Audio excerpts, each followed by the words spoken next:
Alright, welcome back folks, Roth here. Let's get things set up. Kinda hopped on a little late. Sorry for that, but we are on now.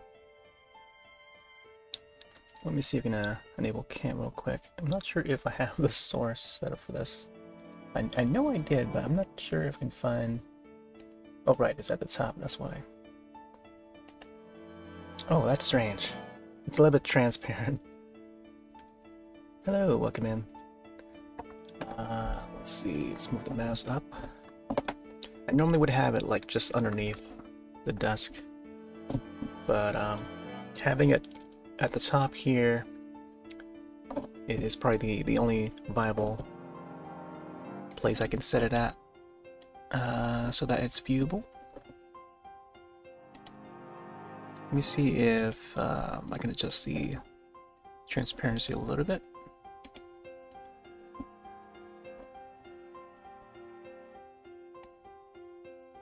Bring it up a little more. Yeah, it may appear a little out of place. As long as I can get it visible and not too transparent. Because I think the transparency would be ideal when I'm playing the Zelda game, or whatever other game that would fit in the scene.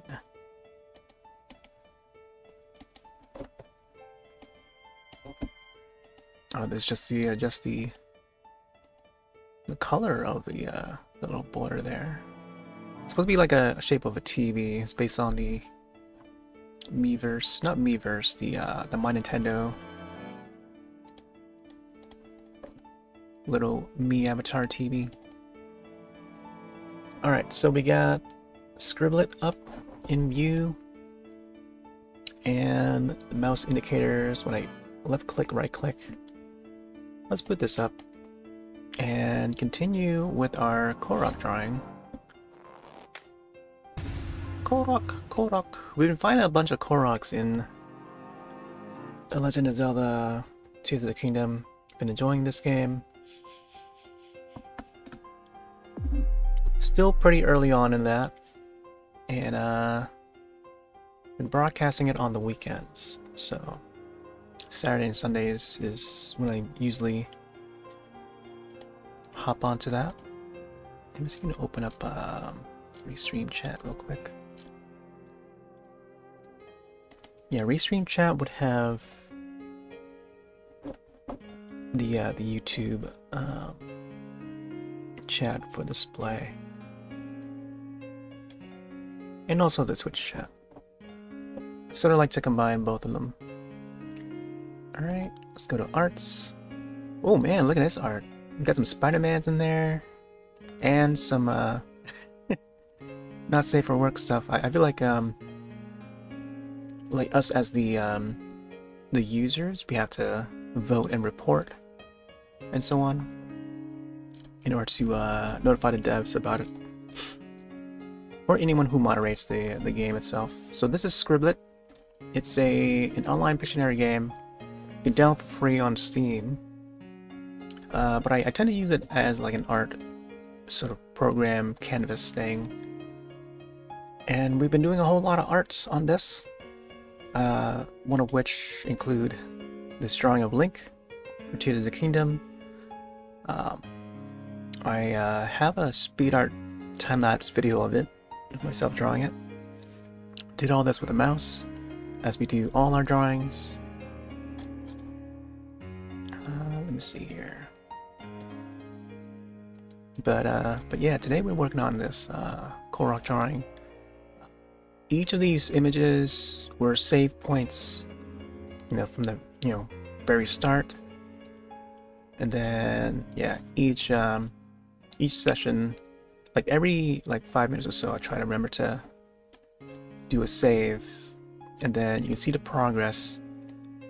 Added another Korok there, 2 more. Yeah.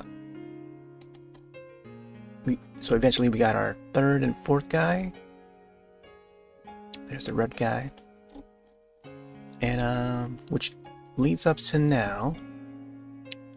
there's our fourth guy. We're gonna add one more guy just to close out this this drawing. So we'll finish this guy. I'm not sure if this will be the final form of how he's gonna look, but which is sort of like trying to come up with different variations for the leaf masks and different color schemes for each one, just to further distinguish each of the characters.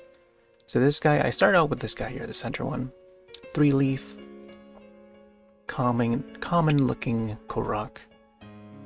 Common color schemes, maybe a little bit more lighter colored. Then this guy was the second one, more bluish colored, lighter colored leaf mask. And then came up with this red guy, more autumn-ish colored.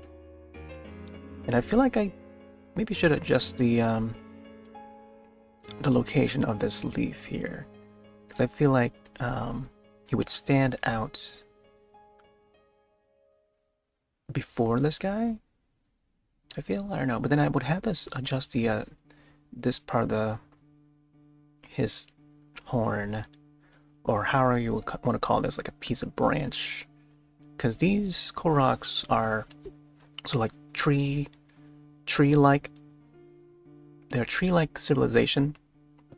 They're made of trees, woods, and they have the leaves for the masks. No idea how they look like underneath the masks. They're kind of like the Chakalakas in the Monster Hunter series, namely the third generation of Monster Hunter series, which we'll probably get back to tomorrow. Alright, so let's go into here and go to edit, and then continue on. So let me see down there. Let's say hello, Hyrule. You type it out. Here's the basic look of the canvas, the drawing mode, or creative mode as they call it now. Very basic tools on the left. You get your pencil, eraser, paint fill bucket, simple shapes, line tool. There's a color wheel on the right side, transparency bar, and you can see the colors adjust. This is the select the color. Sometimes it would just default to black whenever I go in and out of the app, going out of focus, then back in focus, and so on. Color picker, eyedropper tool, preset of solid colors, just underneath the camera, but I have the camera over it. But yeah, I can just shortcut to selecting some of these default colors, and then adjust the wheel accordingly, so I can just go like that and stuff. Yeah, pretty basic, pretty simple. 3 sizes of brushes, undo, redo, clear button to clear the entire canvas, and or save. So we'll probably be pressing the save button pretty often. There's a chat window at the bottom here. You can invite more people to join the canvas, so you can have like a sort of collaboration or party mode where anyone can draw at the same time, and you can see each other's cursors and stuff. Enter usernames in the chat. They used to have like emotes or emoticons for like thumbs up and stuff. I don't remember if they have the thumbs up anymore, but they used to pop up a little bit bigger, but now it's like they just kept it to this here with a ability to scroll, so that's nice. Name the title of the drawing there, and then you can share it to either Steam or within the Streamlit community, so you can only view it within the app itself. But yeah, that's the gist of it. Yeah. So I'm gonna try and brainstorm and see how I'm gonna portray this guy. This is gonna be the final 5th guy for this team of Koroks, and then I'll probably add some leaves here and there just to fill up the time, but we'll see. I'm still not satisfied with the background, but I don't know. Just want to get started on the first Korok. Hey there, Nubis. Welcome back. Yeah, I caught the Monster Hunter digital event early today. It was an early broadcast. And yeah, it was like a single variant of the Malzeno. And I know that I think the update should be out by now. Even though they mentioned June 8th, which is June 8th according to Japan time. But I think like right now, everywhere globally, I think the update should be live, I think. But yeah, we're back to drawing again. Late night session. But I feel like this probably won't take long. This will probably be a short session tonight, so we'll see. Anything else? Like once we can finish this Korok, like anything else that's extra, I could probably do it afterwards, or I don't know. Because I feel like we've had like enough sessions with this one drawing. Let me see if I can fill up this guy's mask a little bit more. I noticed there's like some yellows like seeking through the masks.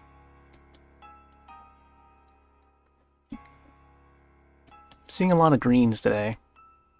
Greens and blues. It's possibly due to like springtime. There continues to be new platforms, like new streaming platforms popping up left and right. Now with with Twitch doing all this stuff, I saw that I also saw that Twitch has rolled back what they announced yesterday. So within like 24 hours, they rolled back to to what they had before. So with all the branding stuff, they realized it was hurting broadcasters. With how folks were, with how they have partnerships with sponsors and stuff. That'll be one way they could have some income. They had to revert back to the previous way. So all the branding stuff has been reversed.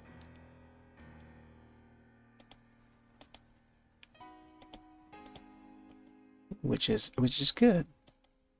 I feel like when they announce like new changes, new policies and stuff, it's like they don't really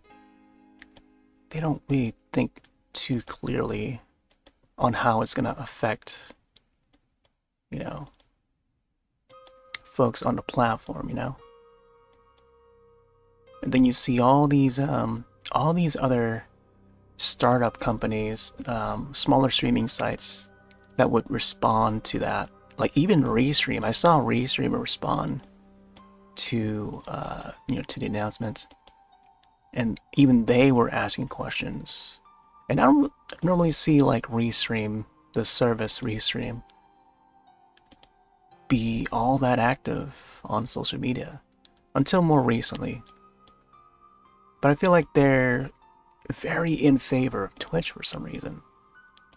And seeing how they reduced the number of destinations that you can broadcast to in a timely manner where it all fits in with what Twitch has been announcing as of late, the past year or so, I feel like.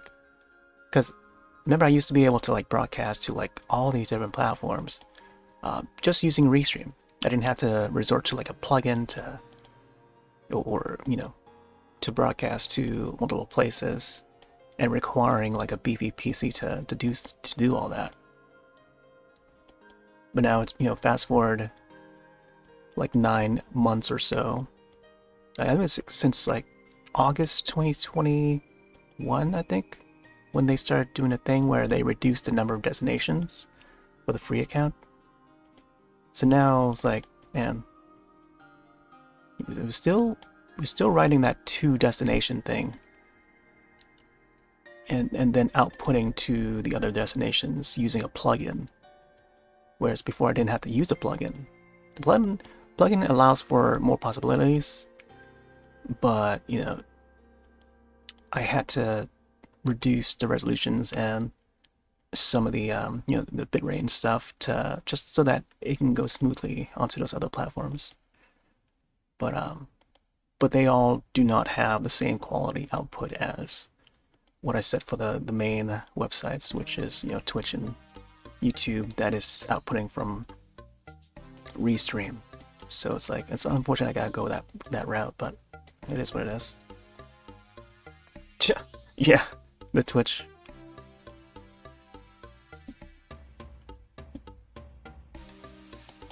Yeah, it's different people now. It's it's not as how it was before. It's run by different people now. All the original Twitch teams are already out. They're off doing something else, doing other things. So yeah, there's none of the original teams are there anymore. So it's all different people running the the whole Twitch. Ever since Amazon took over like that, it was the beginning of the end for this.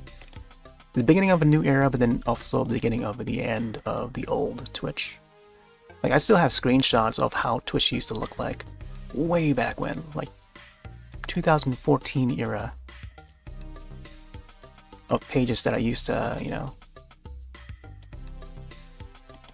to watch. But it was mostly like game companies that I used to watch, like Way4 Tech,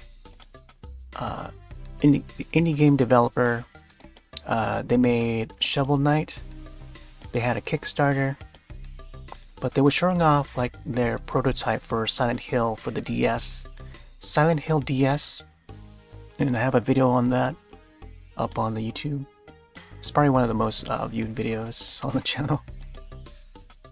But I did like a screen recording of them showing the Silent Hill DS, because it was shown for the first time ever to the world, and you had to be there. You had to be watching WayForward on Twitch back in 2014 or whichever year it was. But yeah, first in the world ever showing that specific version that never released. Silent Hill for the DS never released, but it's meant to be like a prototype to hand over to Konami, but I guess Konami at the time just rejected it.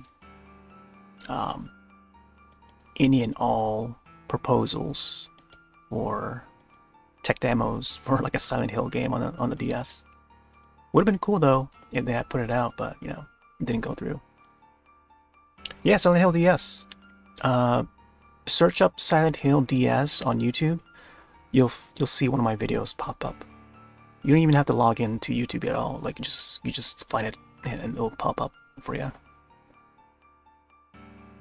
Let me see. Yeah, I feel like there could be like a bot, like a Twitch live chat bot, where you can just do like a query search. I think that way would work too. But I don't think I have that set up. I think Stream Elements might have a way to do it. No, I think what Stream Elements does, what they allow you to do, is that you can set up a bot where you can search the web, but not necessarily YouTube. Like, you can do like a Google search, like a Google bot search that way, and just type in a live chat and it works that way too, without having to like open up a new tab or whatever. But then the link that they provide would be, would open up a new tab anyway. But it's just like a little shortcut. But I don't have that set up though. Alright, man, I don't know how I'm gonna plan this guy out. I was thinking to maybe add like the musical instrument, like say a violin or cello would definitely work for this guy. Let's see.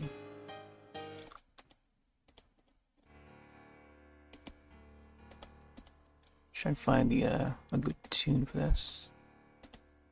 Guess we'll stick to this one for a little bit. Terrifier. Man, I saw how Kojima, or Hideo Kojima, the creator behind the Metal Gear Solid series and Death Stranding, had written a Twitter review on Terrifier 2, and he had not seen the first Terrifier film, or even the short, the any other Terrifier. He's only seen part 2. He just went straight into it without seeing any of the prior Terrifier material. Yeah, it seems like he enjoyed it. But it was just funny to see him tweet about it. It's like, huh. Like once in a while he'll definitely tweet about like a movie he's seen or something, or like a soundtrack that he's listening to on his Sony Walkman. That's kind of shaped like a Nokia Lumia. He loves his Sony, I know for sure. He has a son that enjoys playing on Nintendo Switch and Nintendo consoles, but something about him when he tweets about it, he's like, I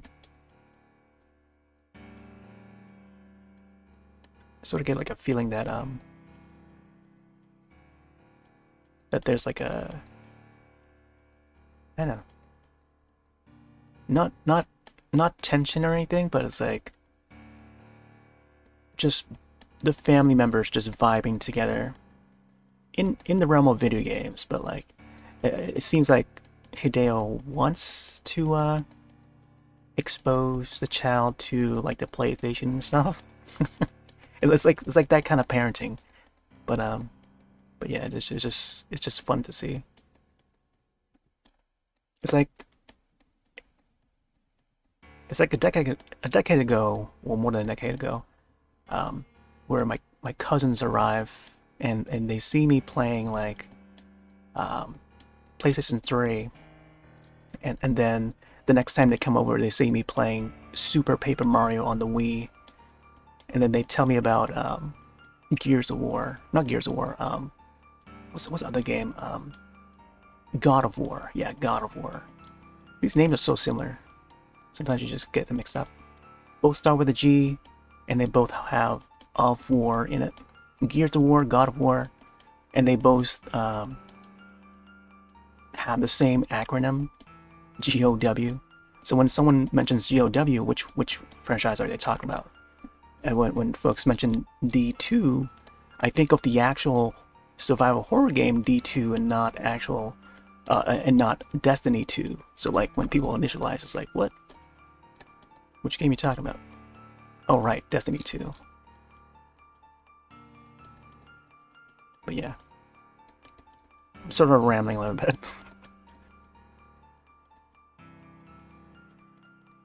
Yeah, I've yet to see like a new Metal Gear for like Nintendo consoles. I feel like the last one we've got was the Nintendo 3DS one, which was I think a remake of the third game. Yeah, and now they're doing a remake, like a remake of the third game for current consoles and systems, except not Nintendo. So it's weird that it's going that route.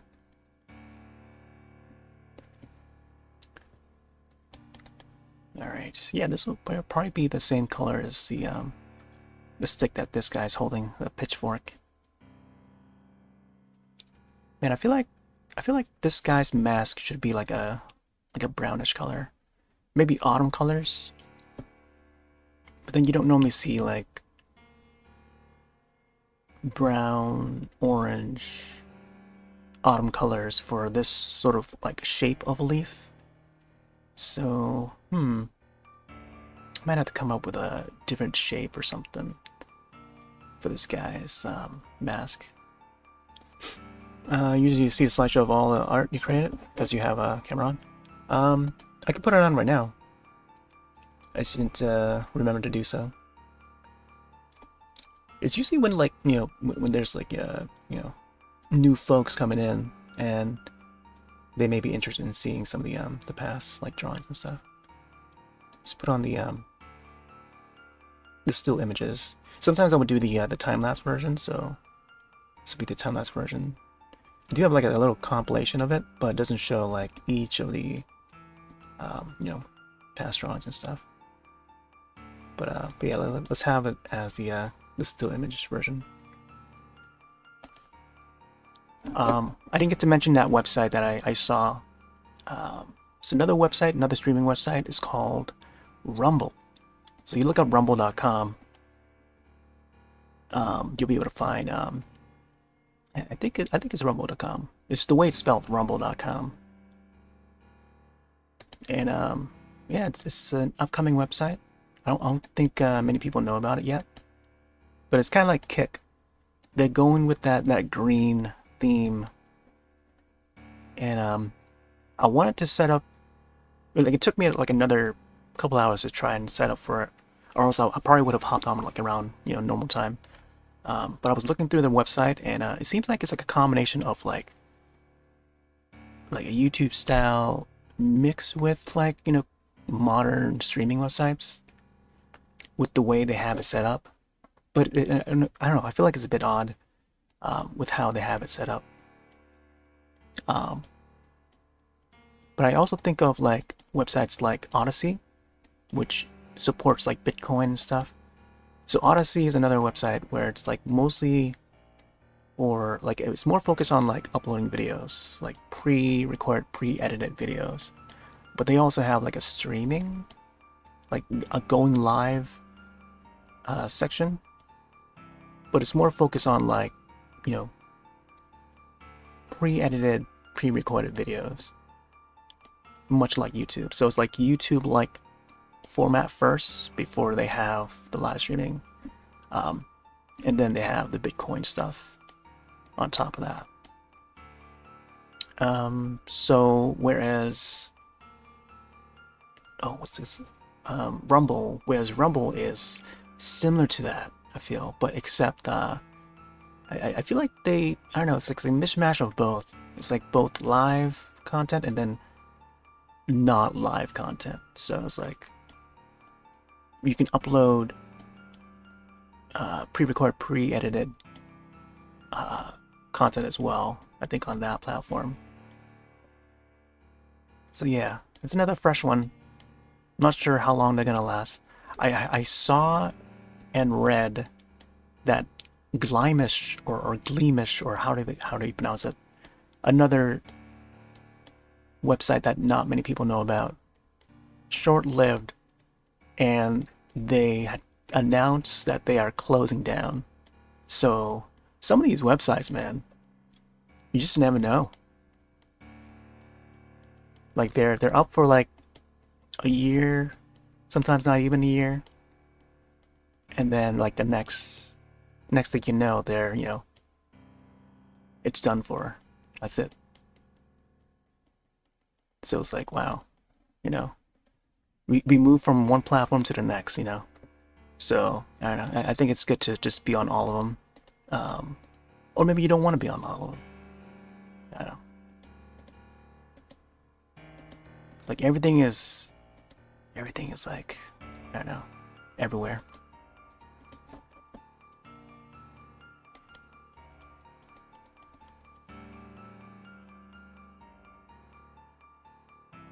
Oh yeah, the pinhead, yeah. Yeah, I think I have the pinhead in time-lapse form. It should be up in that compilation too.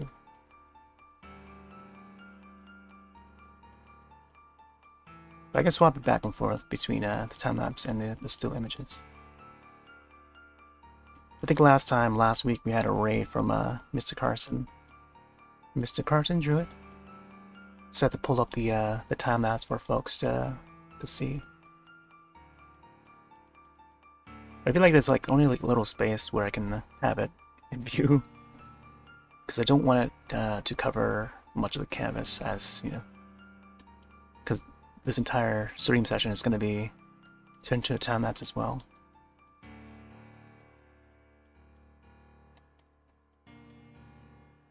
And it only goes 2.5 megabytes. Oh man, I've had those.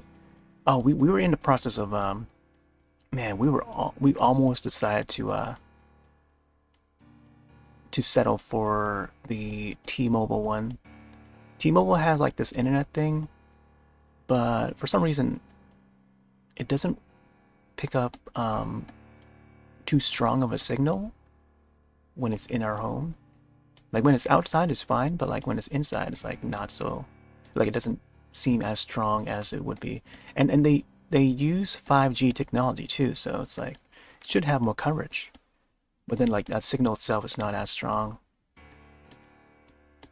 It's such a it's neat that they're trying the idea though. Like I definitely see that sort of idea improving. Like once better technology arrives. Once 6G arrives, I feel like I don't know, maybe the 5G or the 4G signals would be a lot stronger for that sort of device. But yeah, it's definitely becoming a thing. I think T-Mobile is definitely trying to push it. Yeah, I think both Xfinity too. Xfinity also has their own thing. Verizon has their own thing. Like all these major ISPs that are normally known for like cellular service are like testing out these in-home Wi-Fi's, to use the internet. I remember back in like 2010, they weren't so focused on like internet stuff. They were more about like cellular service, and even the like during customer service when I was setting up my phone at that time, I had a Nokia N900, which I was excited about because it was like there was nothing else on the market, at least the U.S. market, that had the ability to set up like hotspot, and I think everyone else was just using their phones just for taking calls, and mostly taking calls. There was some minimal browsing, but it's not as advanced as what the N900 was capable of, because it had like flash plugin capability, so you can watch YouTube right in the web browser without the need for like standalone apps. So it wasn't so app dependent, it wasn't so dependent on apps, standalone apps. Like everything could be done within the web browser, as long as your web browser supports certain formats, certain you know like Ajax, WebKit. It was based on WebKit 2, I think. It's either WebKit 1 or WebKit 2. I think it was WebKit 1, because the N9 would have WebKit 2. Yeah.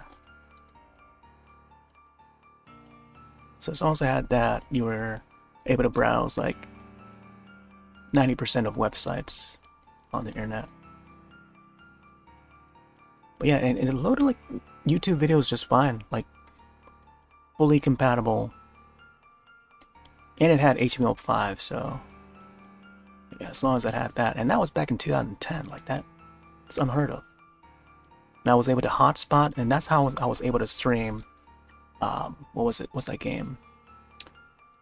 Fragile Dreams. Fragile Dreams was a game. It was a horror RPG on the Wii.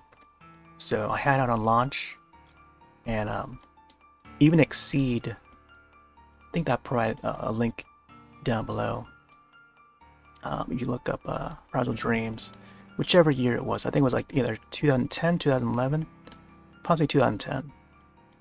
And Exceed, I think there's a clickable Twitter link right next to Fragile Dreams where they tweeted out my channel, the link to my channel at that time.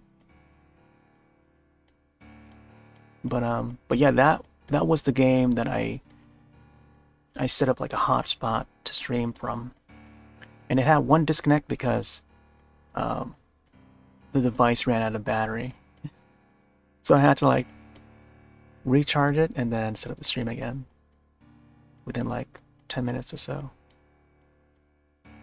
But those were the days, man, setting up hotspots and streaming from there. Like I was thinking to do that too, when I found out that we were swapping IPs or ISPs.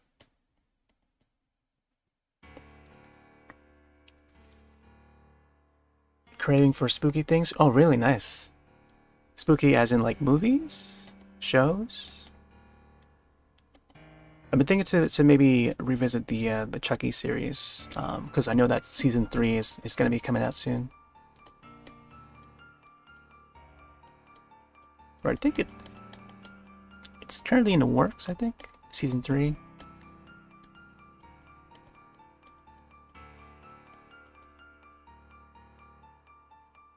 I've yet to watch any of the season 2 stuff.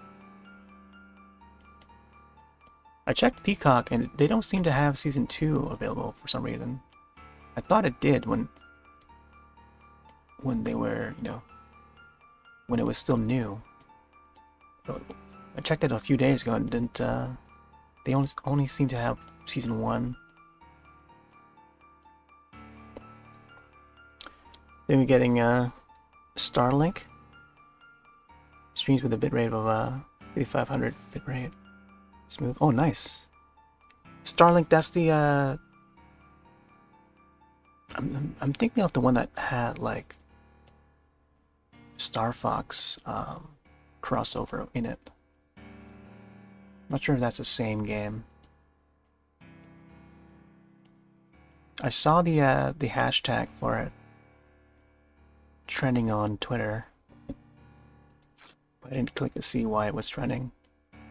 I saw that I think the other trending topic on Twitter I saw that I did click into was Robert Englund, the actor for best known for Freddy Krueger, because it was Robert Englund Day yesterday, I think, or the day before. So I think what would be cool if I can do like a Robert Englund drawing in Skrill someday. We need a. I feel like I need to maybe represent more the horror side of things. Evil Dead. I know we've done an Ash drawing. We did the Terrifier. We did the Hell Priest Pinhead. So I feel like we need to segue in some more horror again. Yeah, Robert Englund would be a great one to do. Although I feel like we'd have to come up with a cool pose for him. I know I've done a Jason one. I think the Jason was like probably one of the first ones I did. It's like a retro Jason. Oh, you know what I could do? I can do like a retro Freddy Krueger based on the NES game, the old NES game. I remember watching my friend stream that old NES game. Pretty tough game too. Yeah, you gotta find certain objects to proceed in that. Alright, I don't know what color I want to have this guy. Maybe like an orangey brown for this. So we'll see. Hey there, Pando. Yeah, I think one of these days we'll definitely do like a Freddy Krueger, just so that it would match along with the Jason one, the retro Jason. Like the Nightmare on Elm Street films do have a theme song as well, not as iconic or melodic as some of the other ones, but there's definitely a theme song to it.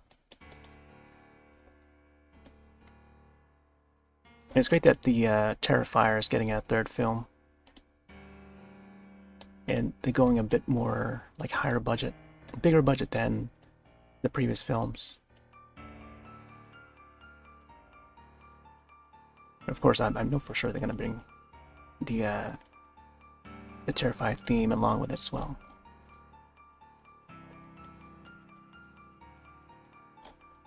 All right.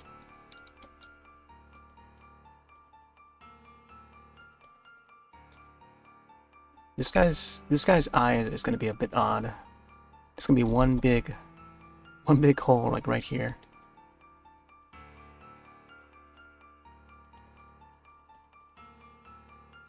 I think it should be a little bit darker though. Alright, so as for the leaf color, still gonna make the markings and stuff.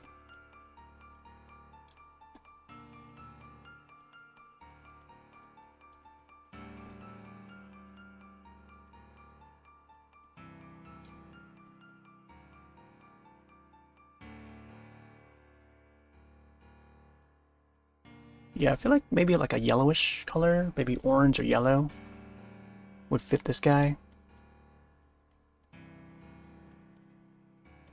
Because we don't have one that's that color yet, so it possibly that. Although giving this guy like this shape is a bit odd, because it's kind of similar to this guy, except this guy has like a circle that would it's meant for his horn to pop out of. So I guess it works out for this guy, but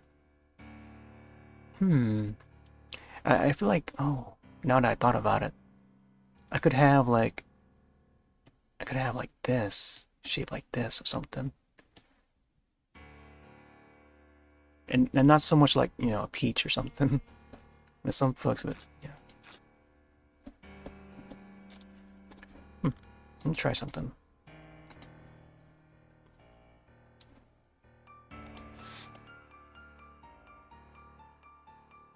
Yeah, instead of doing the round ones, I could probably do like a pointy.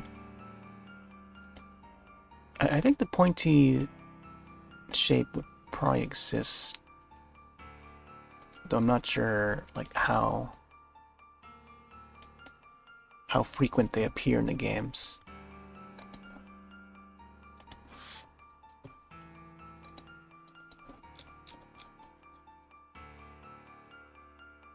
I was thinking like something like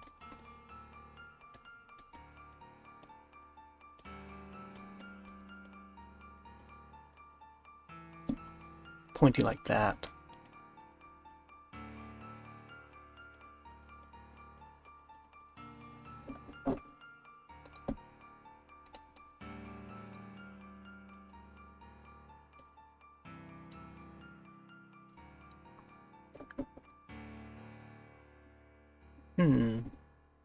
Yeah, it would be unique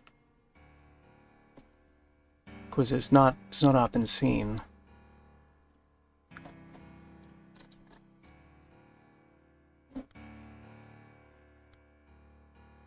Okay. Let me see. Oh, I was fine with the other one too, but I think we might be able to roll like this.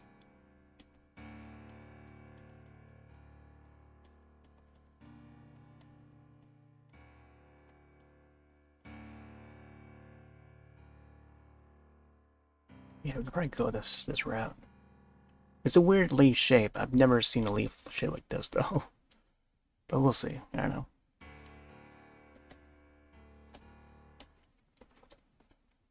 Let's see.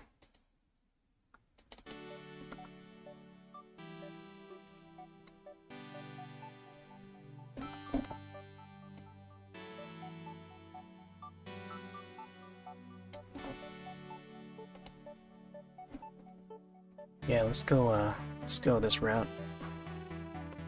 Maybe we can probably go like a goldish look. Gold, but not gold, like an autumn look. Like maybe like this kind of color.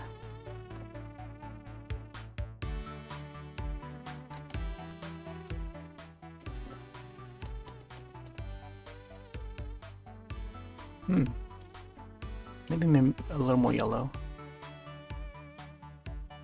Nope. Doesn't seem as yellow that I like.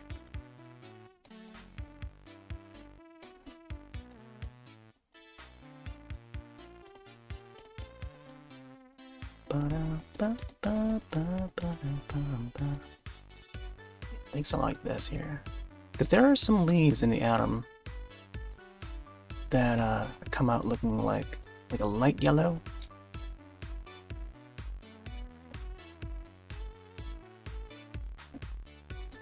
Just give it a more lighter. I don't also want to like blend it with the green.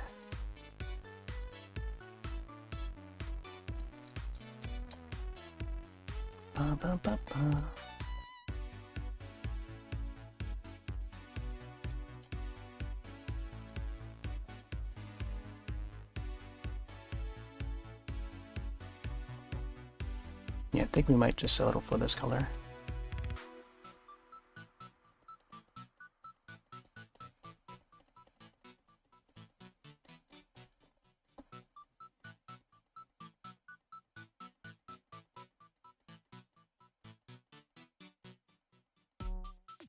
It's gonna be a whole lot of clicks. Check out. I feel like the camera angle is like a little more off to the side here instead of like up top. But since the past few days we've been continuing to readjust the camera.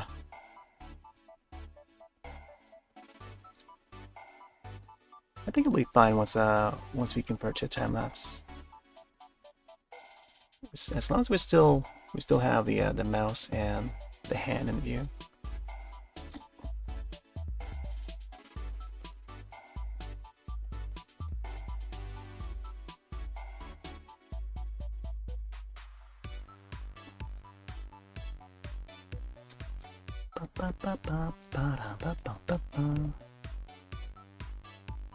I was thinking to maybe have this guy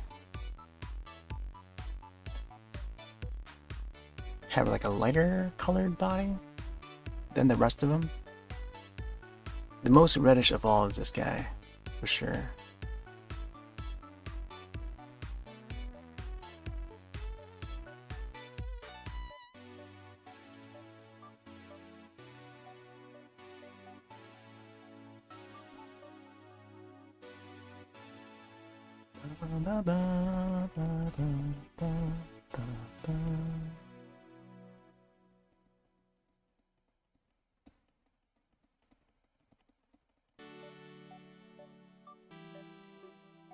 Let's fill all these in.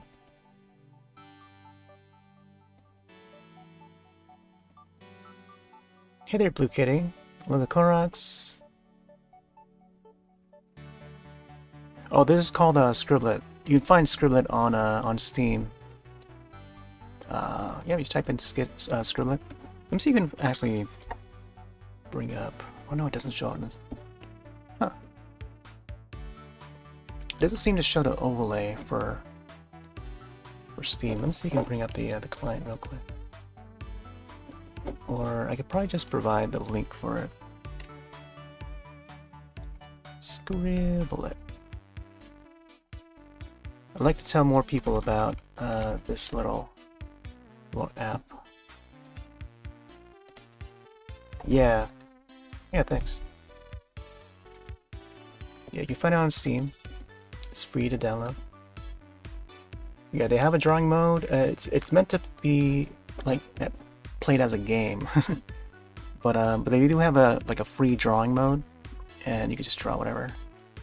So I've been using it to draw art more so than play the games itself. At least as of late. I do enjoy the game mode too, but I feel like I spend more time in the drawing mode than the game itself. But it's good like group get together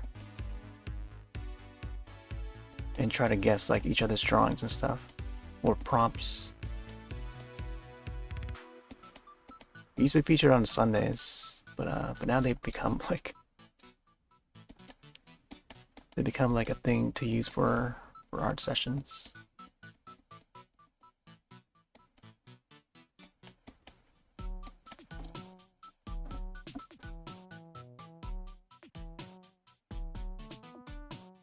Horse name be Sprinkles? Oh right, horse name for Zelda, right? All right, next time I hop onto it, I'll try to remember to name the next horse Sprinkles. Yeah, Zelda's Tears of the Kingdom would be on Saturday and Sunday, so next time I hop onto that, I'll try to remember to have Sprinkles as the next name. Maybe I'll catch like a very colorful one if I can, or a brightly colored one. Grinding some dragon parts. Oh, into the kingdom. Oh man, I can't wait to get back on that. I kind of want to take my time with it, and I know folks are in and out of that game like every day. But I feel like it's one of those Zelda games that's gonna stick around for a while. And like once you complete the game, you move on to the next game. Whereas I don't know, I feel like It's gonna be a while until the next Zelda game, so might as well, you know, take our time to enjoy it. Soak it all in. In the meantime, I'm still maybe revisiting some of the older games as well, since it's been like over a decade or more since I've last played some of them.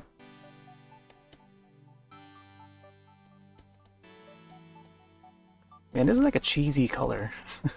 Like a very cheese color. But I guess it definitely fits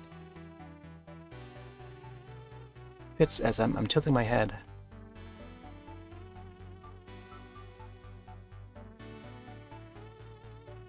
Alright. Just try and get all around the edges here.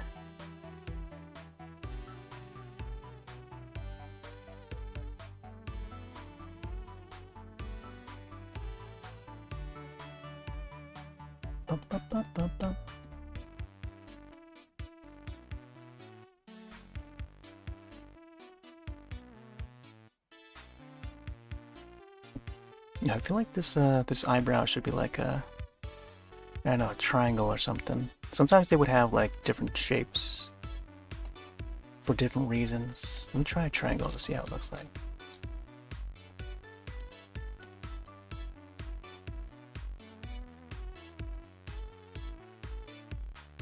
Oh, maybe even like an upside down triangle.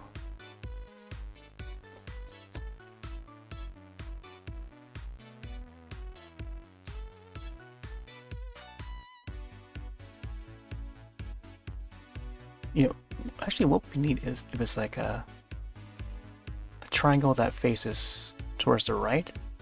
So it kind of looks like it would look like a play button instead.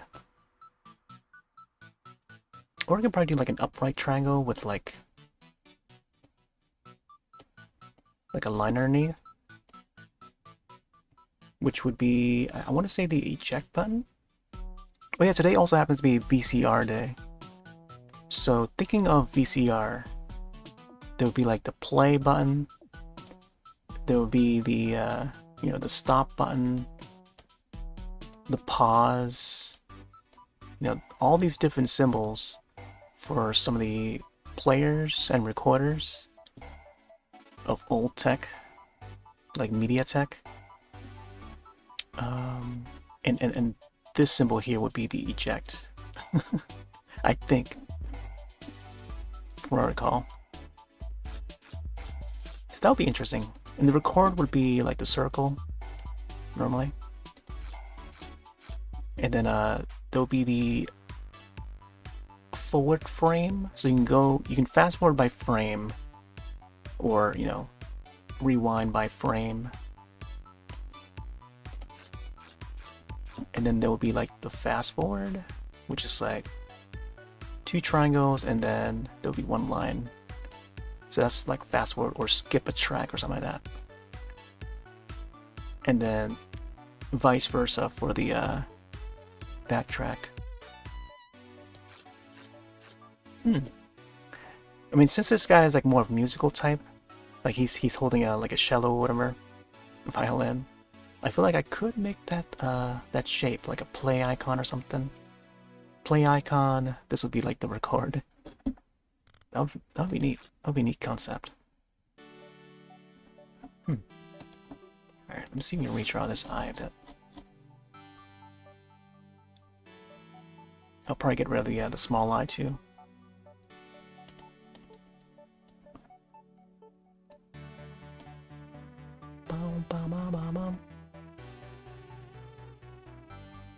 Oh man, only just thought of this now. Whoop, it's a little too strong there.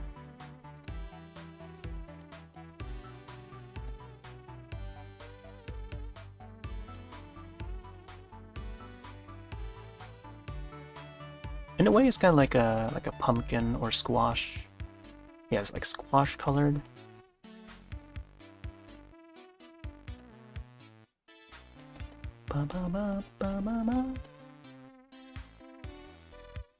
So you probably have it like that.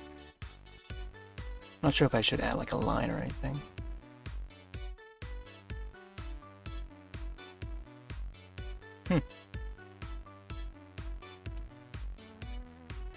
Oh, if I had a line there, it would definitely be a unique one. But I like how the line just lines up to the center of the leaf mask.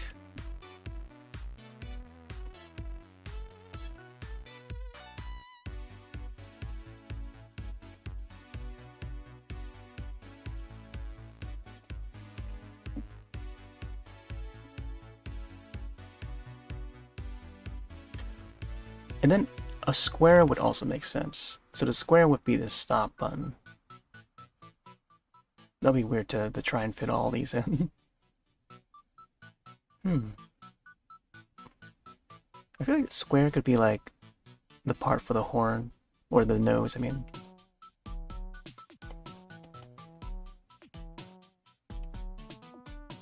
I'm not sure if I should add that. Fine.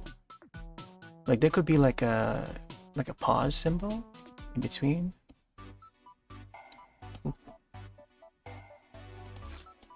Yeah, we'll see.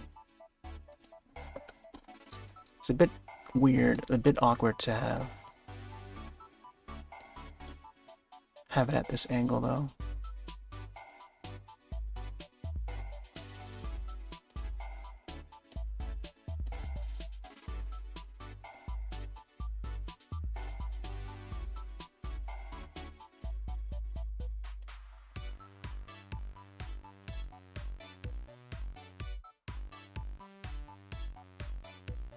Yeah, let's get these a little longer.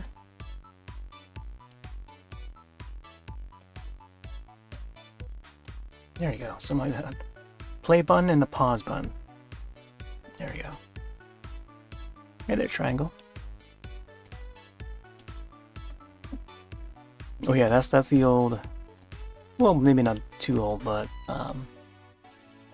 was it 2022 when we built that new PC? A little time lapse of it. I also linked it in the description below.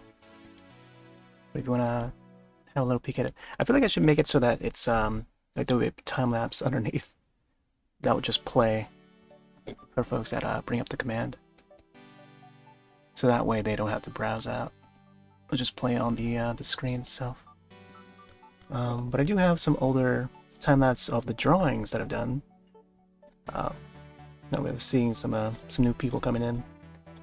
I don't normally well, I guess it's normal now, but we do hop on a little late sometimes. But we usually start up a little earlier than this time. Let me see if I can bring up the time lapse real quick.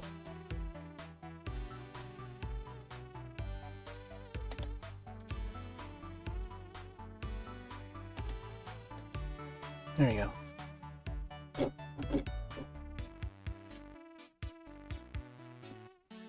Oh yeah. It's 2007. Yeah, that's a long time. A very long time. I mean, that computer is still operating. I just need to put the like a graphics card in it, back into it, and then I can probably access the old hard drives on that machine again. Now that we got a new one, a new build, built it like a year and a half ago. I think, yeah, it's like a year and a half ago now. And this one's working really fine.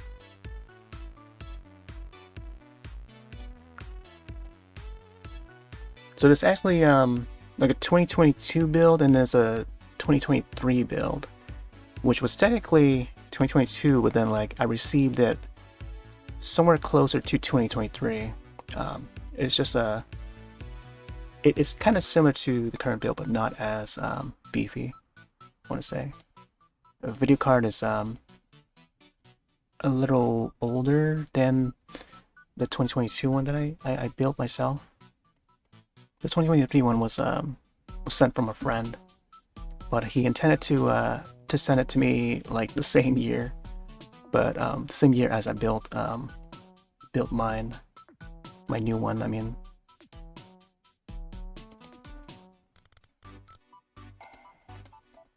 But due to, like, you know, timings, and he's also got like a family to take care of, you know, he wasn't able to deliver it until a little later, like earlier this year.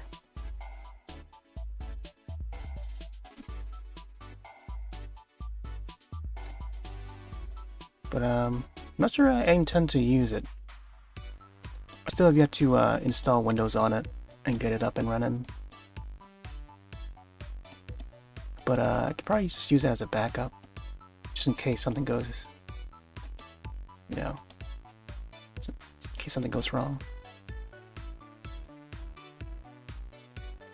I was thinking to maybe have like a dual PC setup, and then have games run on one PC, and then have the other PC handle the broadcasting stuff. So I think that could be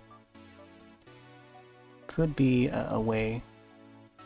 And another thing with the old 2007 build is that I can use my old capture device, my WinTV Go, which is how I used to stream back in the day, and use that machine to connect my old consoles, like my old devices like the Wii, GameCube and stuff, which I have on the desk right now. But I have like a different setup now, but I can also revert back to the old setup from way back, and then in addition to the current setup, and then just somehow sort of not virtual machining, but like kind of virtual machining it in a way. But it would be able to capture like the Wii system, the GameCube and stuff. Probably not in the same quality as I can do now, but yeah, different method that I think I can do, but I just haven't done it yet. But yeah, that 2007 build, I could probably use that to run like old Steam games as well. Still have like old versions of games that continue to get updated, and I could probably play them offline. Like, say for example, there's an old version of Plants vs. Zombies that included the Michael Jackson zombie in there, but they updated to remove that Michael Jackson zombie. And ever since, I have not updated that Steam client on that machine. So one of these days, I would love to maybe boot that up without having to run Steam, and then have a look at how the old version of that game looks like, or looked like back then. Because I used to broadcast that on a Ustream, and little did I know that it would become like a very popular viewed video on YouTube. And I just missed the opportunity of porting it over to YouTube around those years. And yeah, it would have been awesome to, like, man, get footage of that Michael Jackson zombie. I completed the game already. I played it all the way to the end. Loved it. Loved it all the way. Music by Lara Shigihara, who's composed for countless games by now. She also did To the Moon, an indie RPG by Freebird Games. And she's got a couple of her own games as well, Rakuen, and she's got a new one out called Mr. Saito on Steam. Find them all on Steam. But yeah, there's a lot of stuff. Be used for as long as possible. Yeah, exactly. I know, like a lot of people that, like, I feel like the most common folks would, like, just get rid of their old stuff and just, like, continue to use the new stuff, but they don't really converge them all together. But I feel that too. I think you know, as long as you can already do what you can on the new stuff, you know, like, you would have to find reason to go back to the old stuff, and a good enough reason to, you know. But you would have to, like, figure out how does that tie into what you wanna achieve and stuff. white. Man, I'm not sure how to, not sure I want to color this guy. I kind of want to go for like a lighter color, but let me see. It's a bit, might be a bit odd to have him like a beige color. I've been using Elgato to record weak footage CRT back in 2000. Wow. Yeah, yeah. For us, I think for me it was Hop Hog, because I had a Win TV. Man, I still have that Win TV PCI card, and it was because of that I was able to, you know, capture my GameCube to use as like a video source. But yeah, there would be like webcam live chats that I would log on to, and then since I didn't have like a proper webcam at that time in those years, and this was like back in like 2005, this is like, you know, the age of like MySpace and stuff. But there was this little website called Ceramnet. I mention it from time to time, but not too often. But if you want to like chat like streaming, but it's not really like the streaming as a way as we do it nowadays with streaming sites like Twitch and stuff, Justin TV and stuff, or even Ustream.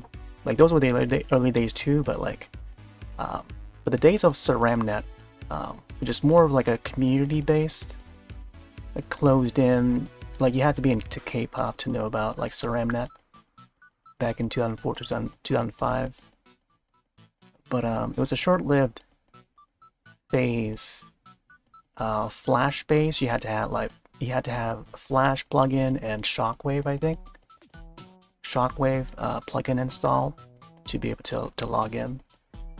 And you could just simply just type in your username, and then you'll be able to enter that website and chat with everyone.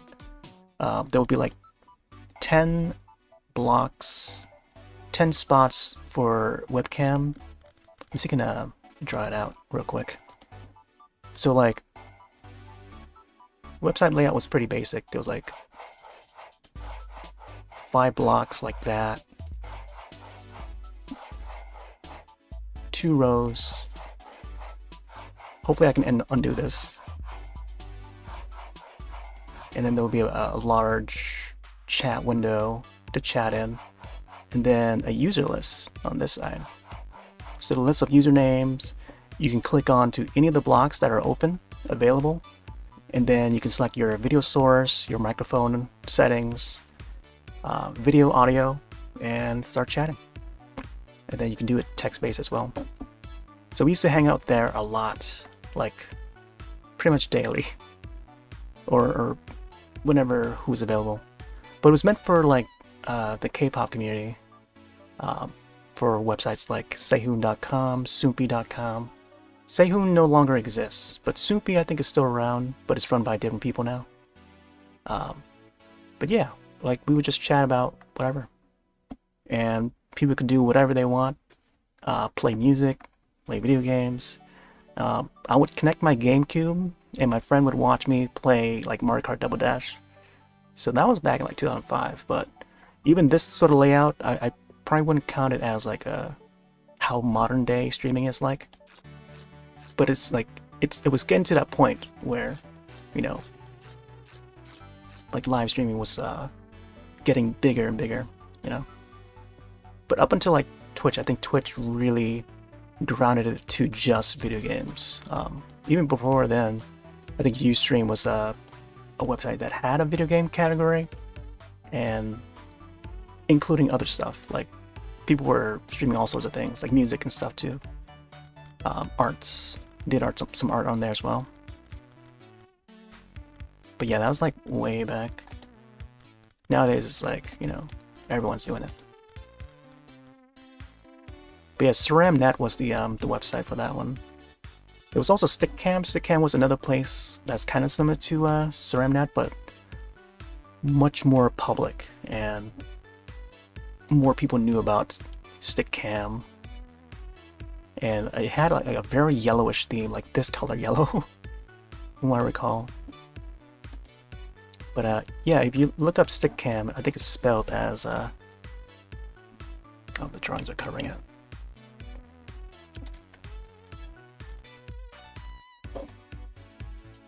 Let's see if I can disable that real quick. Yeah, Stickcam is spelled like stick and cam, but you can probably look at, like, I don't know, the Wayback Machine to see how that website looks like. Stickcam.com, I think it's called, or the URL for it.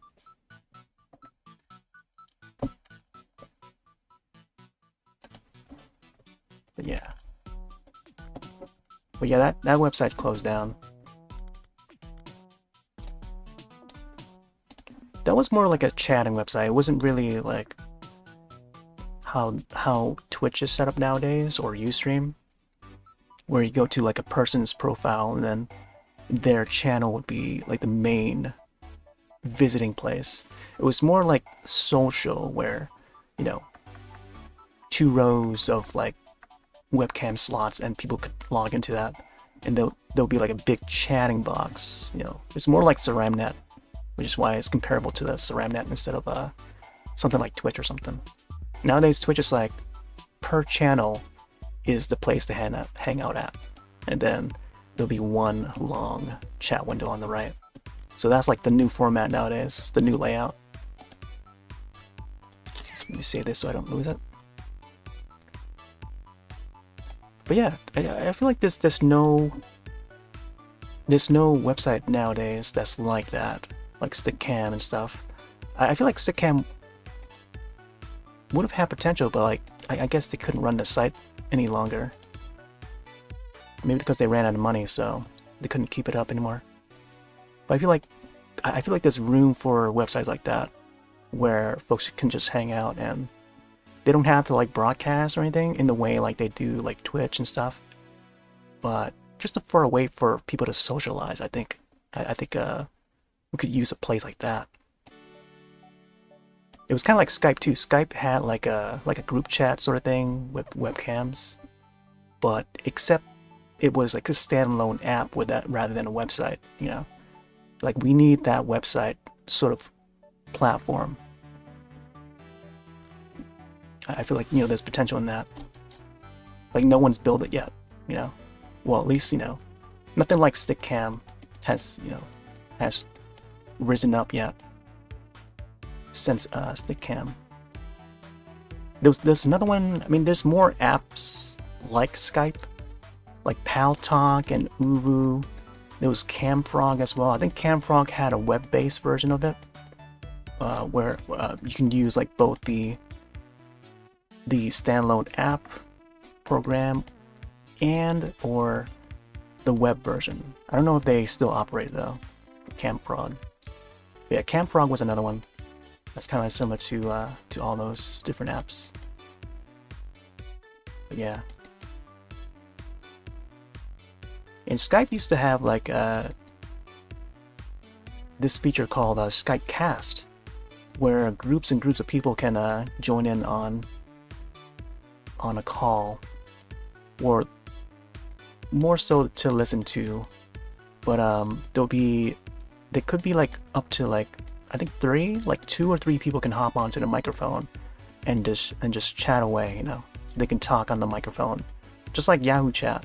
Yahoo Chat back in the day, only one person can have the mic, I think, on Yahoo Chat. But even that, they closed that down because I guess it got too heated or something. Same thing with Skypecast. I feel like there's a lot of negativity behind that, so they closed down the feature.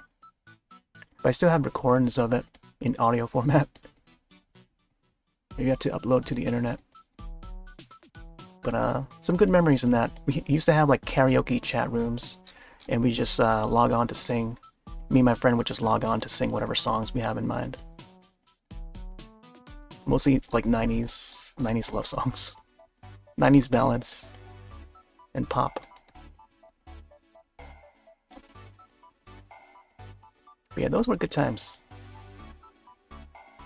Met a lot of people on there. I don't really sign on Skype anymore though.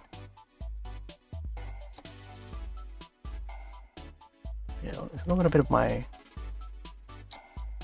online history. Is there negativity real or imagined? I know, it's just like, you know, when things get political, like stuff like that, you know, like, I feel like it's probably best to just close it all down.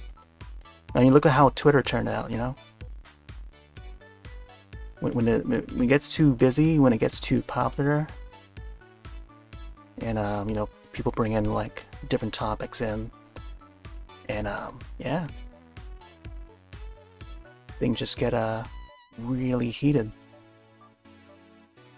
And the thing about Skypecast, it was only in beta. It was still in beta. Like, I feel like, by the time that Skype got popular enough, and more people started using it, you know, millions of users, I think, you know, Skypecast was no longer there. It was already gone. But then, and then later on, like, Microsoft bought them, and then eventually no one uses them anymore. Now we have Discord, and now we have karaoke sessions in Discord. We have movie watch-alongs in Discord.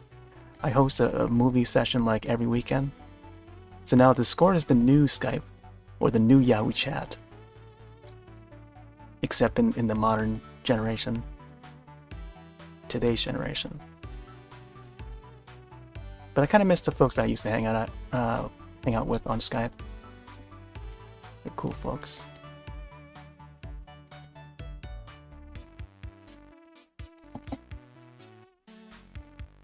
Ba, ba, ba, ba, ba, ba.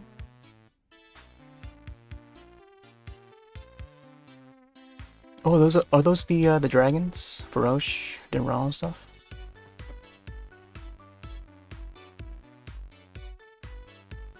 Yeah, Microsoft.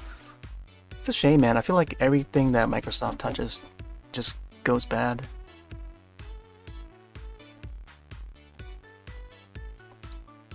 Note that they tried to replace MSN Messenger using Skype, and then like each Windows installation, I think Windows 7 or something like that. Yeah, Windows 7, Vista, I think they pretty much replace MSN Messenger with Skype.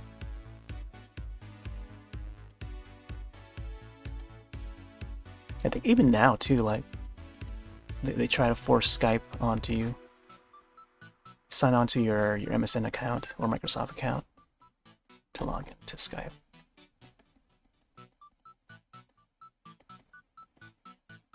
Whoops.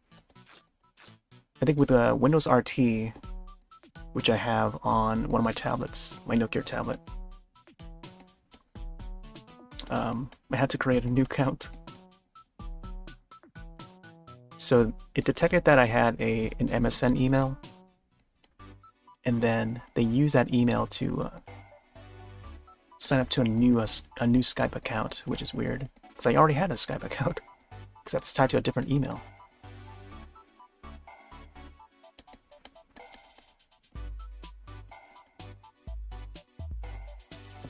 Yeah, Microsoft, I don't know, I feel like any corporation,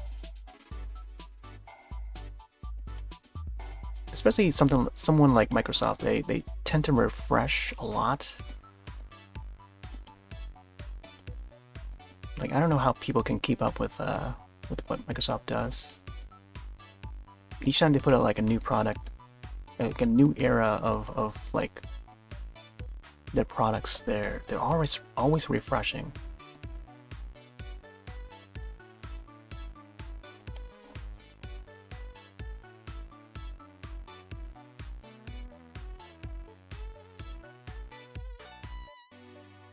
Let's see.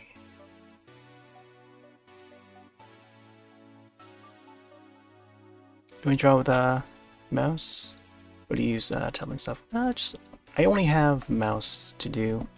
Other than that, it's just traditional pen, pencil, paper. I don't have like a proper drawing tablet. It's a lot. How I imagine it is like it's a lot easier to go about doing things. I don't think this scriptlet supports mini tablets as well, so it's mouse first, but then they do support like certain tablets, but it's not like widely compatible. Like you have to have like a specific brand or something like that for it to be compatible, I think, with this program. Like it feels weird calling it a program. It's more of a game first, and then program afterwards. I'm not sure about this this cello. I feel like I could make it like green colored or something.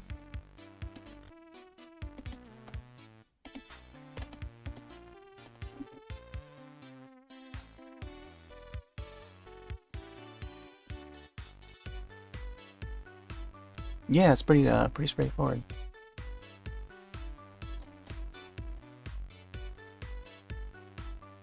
Yeah, it's like using Microsoft Paint. It's just that the layout is a little bit different. The buttons are bigger. I remember back in like 1999. I think one of the first drawings I did, or at least one that I can still remember to this day, was a drawing of one of the Rugrats characters, Lil. I think I intended to draw Phil first, the twins, and then once I got that down, and just, you know, adjusting to using a mouse, you know, to draw and stuff. It might not have been the first, but because I can't remember if I drawn anything on the Macintosh back in like elementary or anything. Yeah, I don't remember if there was like a drawing app on there. But later on in 1999, there was you know, using MS Paint for the first time, and you know, when you're bored, you just draw whatever comes to mind. So I think yeah, the first digital art I can still remember it was that Phil drawing, and then yeah, I try to get like pixel perfect in there, you know, thing.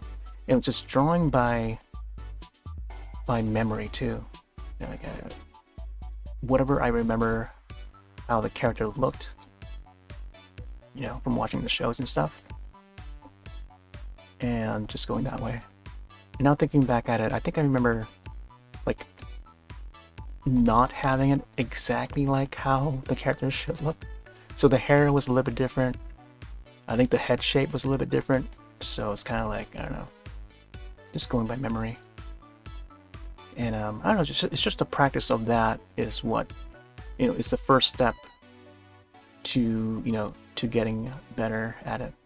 But also adjusting to the environment, to how drawing on a computer setup is like when it comes to like drawing digitally. But it was just something that we did for fun, you know. It's like something that we did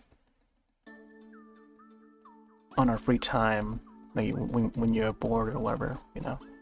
It's like how we play video games when we're bored. But yeah, I would just like sit and just click away.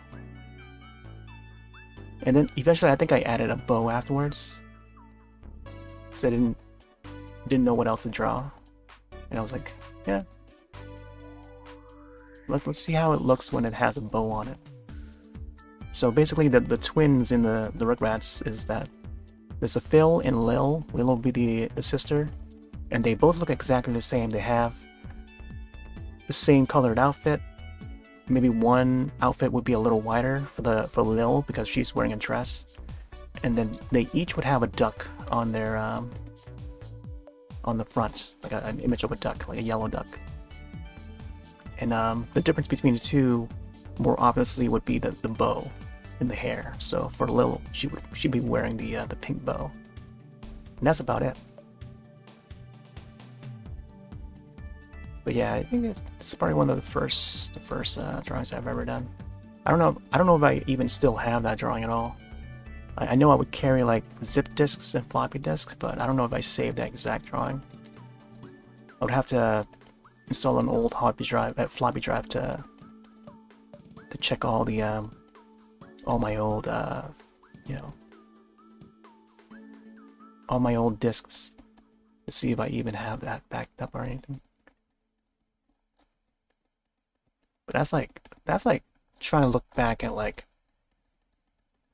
decades old media, you know, that you're not sure that you have.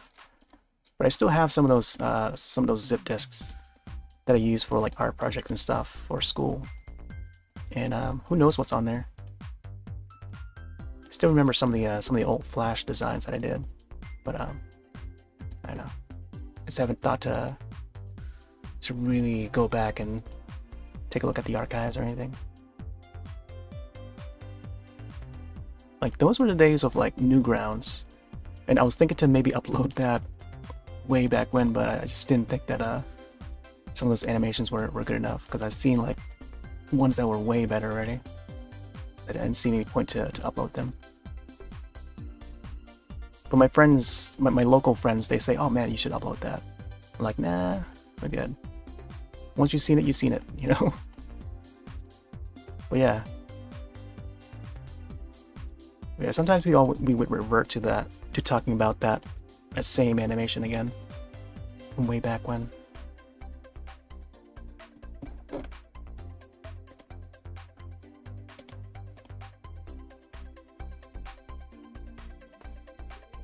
Yeah, I still have some of those floppy disks. They're definitely archived up there. I have like boxes and boxes of them.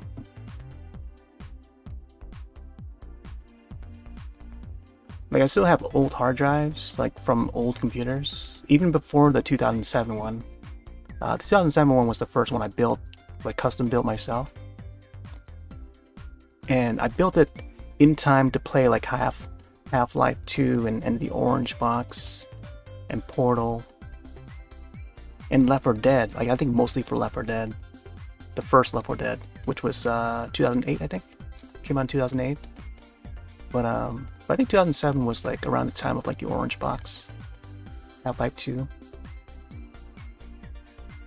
Let's see. Used to write your diary in yeah. I think we all did. Like anyone who were around at that time, using computers at that time, would be jotting down, you know, their daily lives and stuff, documenting them. I used to write them too, like, but it was in text formats, like text file, whatever, like a document.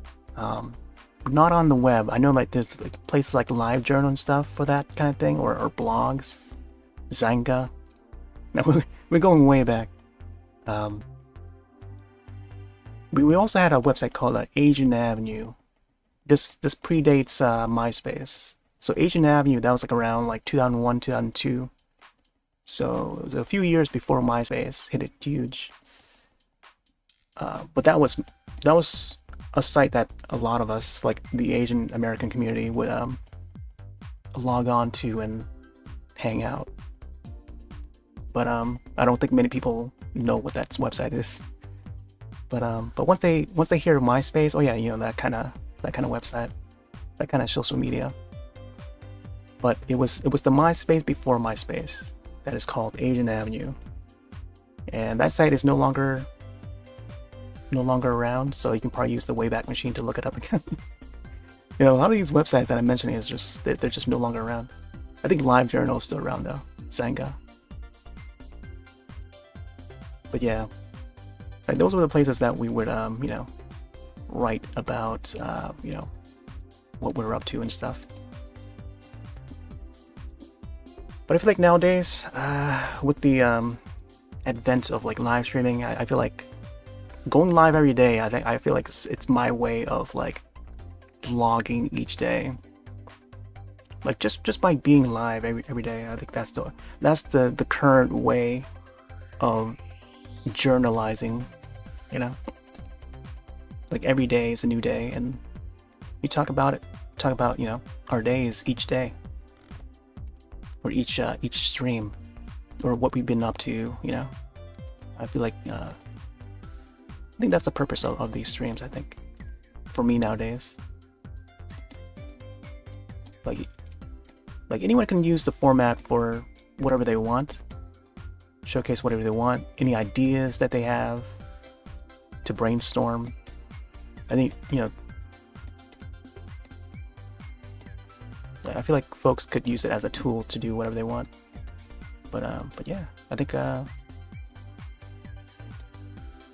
long as the technology is available, we have to grasp it and make use of it.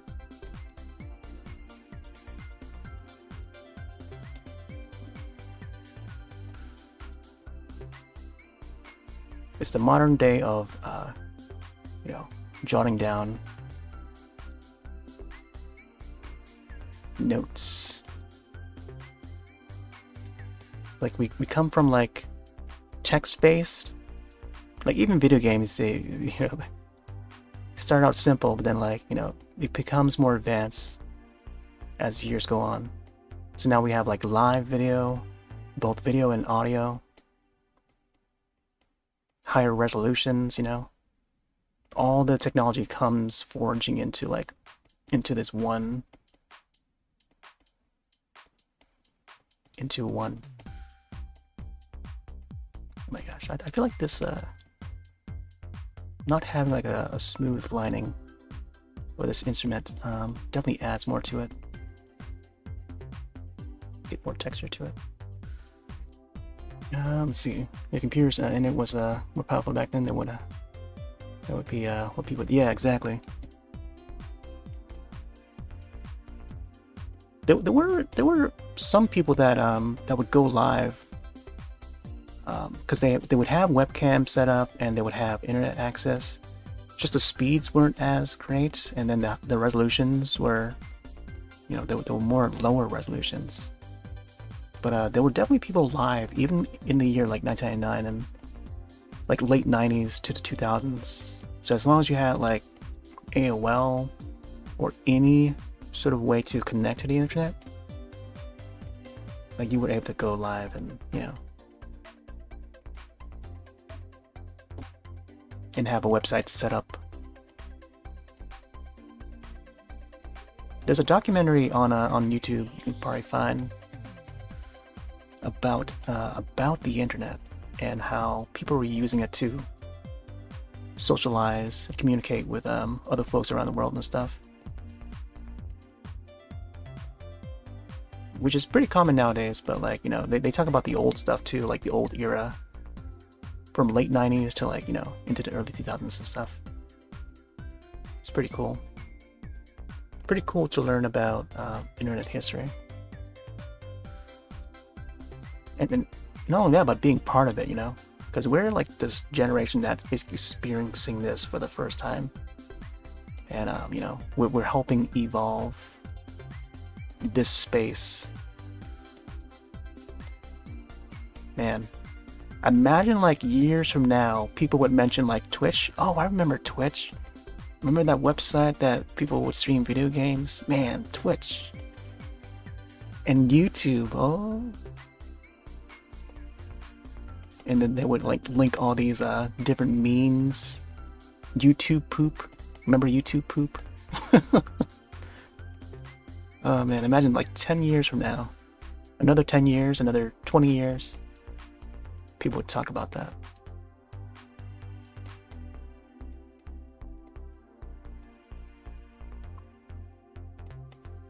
Man, we would be so old by then.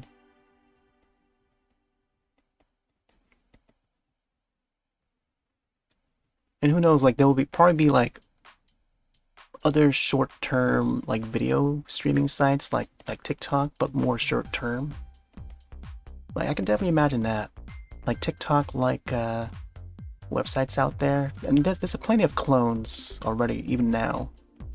But I feel like I don't know, like a lot of these, there's like new websites popping up everywhere, social media apps popping up everywhere.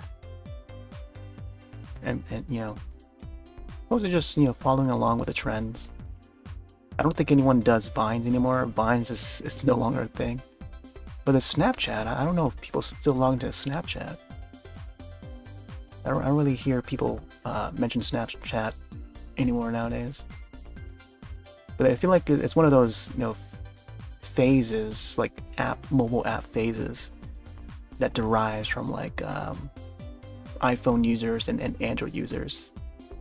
Sometimes it's like iPhone first and then like Android afterwards, but it's like, I don't know, you can't really follow those trends because they're only a fad, you know? They only last for like a little bit, and then like then you never hear from again.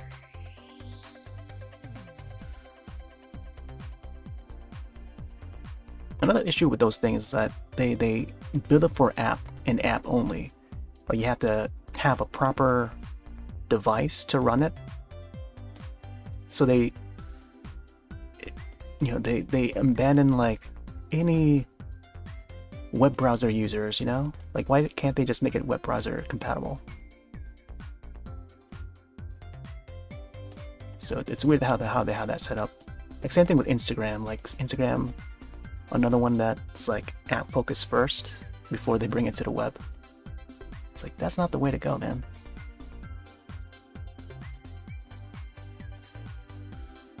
But yeah, it's like a lot of limitations to that sort of thing.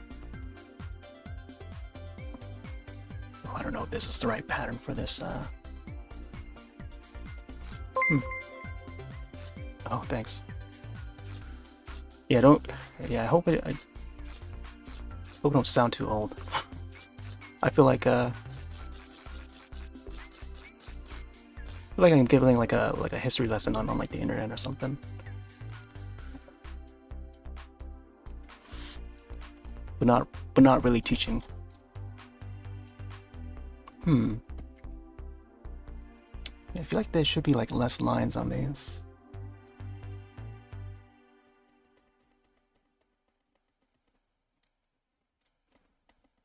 Yeah, once you hear about stuff, you probably go, yeah, exactly, like, I don't know. Gone in a flash, right?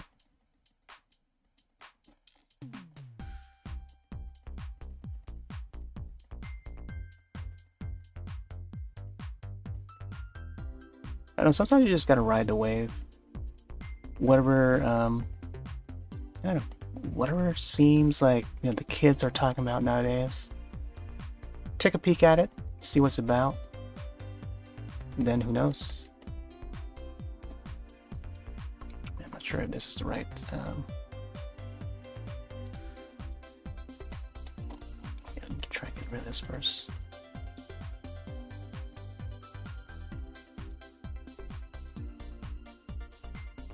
Yeah, it's like there's no telling whether, you know, certain apps, certain platforms would last. Like even Twitch now, Twitch is like running into like all sorts of issues. But yeah, I mean there's other you know platforms out there. It's just a matter of time who would still be around, you know. I think YouTube for sure is going to be still be around. Like I to this day, like I don't think there's been any other like website like YouTube, because it's like so saturated and so easily accessible. Well, aside unless you're living in China or something where it's banned, like you can't use Google services in China. I think it's still banned. But yeah, they cannot access YouTube. But they have their own like streaming, well not streaming, but like, you know, video hosting websites. I think it's called Bidu or something like that, Bidu.com or whatever it's called. But it's very YouTube-like. But it's meant for the Chinese market.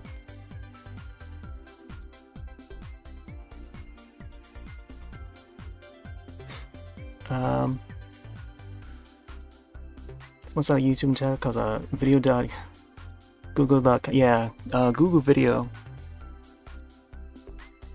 Yeah, we used to have the videos on Google Video until we had to like tie it together or sync it together and then port the videos over. Such a weird time. Like there were some good features back then that like I still remember. video responses. I remember video responses. There was the star ratings. And I remember we were able to customize the colors of our channels. Like, not everyone's channel were all like either light mode, dark mode. Like, we could customize the accent colors. Like, we can choose one main color and then like an accent color. Like, I can still look up my old page and I still remember how it looked like just by using the Wayback Machine. Man, like back in 2007, I think yeah, YouTube was like, it was at the height. It was on the rise. Yeah, it's more. I think that was the right words. It was more on the rise. Chocolate Rain. The evolution of dance. Remember that video? The evolution of dance. Some of these old videos. Oh, speaking of Chocolate Rain, I saw Tay Zonday. That dude's been hanging out on Twitch. I accidentally stumbled upon by accident because I was browsing the Legend of Zelda Tears of the Kingdom category, and there was this guy that's streaming like for 10 years straight. Going on for a record, I feel like he missed a few days, but like he claims to go to be live streaming like every day for 10 years. But sometimes he would go for like an hour or less per day, which it still counts up. It still would count it as like a daily stream. But I was hanging out in his chat while he was playing Zelda, and I saw Tay Zonday, like the actual official Tay Zonday, hanging out in that chat. Like, whoa, it's the Chocolate Rain guy. He actually sang a duet with me on Twitch Sings, and I wanted to ask him when he was still in that chat. Hopefully I can catch him next time, because I don't think he has like DMs allowed or anything, so he can't chat with strangers or whatever. But he sang one song with me and uploaded it, but then he kept it to like subscribers only to view that archive. And ever since Twitch Sings closed down, I've always wanted to like re-download that. And it's only one proof. Well, I guess if I chat with one other person, there was one other person that played that video on the day that Twitch Sings was closing down. And I hope they have an archive of that, because I would love to have like a backup of it. But yeah, would have to ask like some of the old Twitch Sings folks around to so you can find a backup of it. Cause man, yeah, it was just that one song that he did.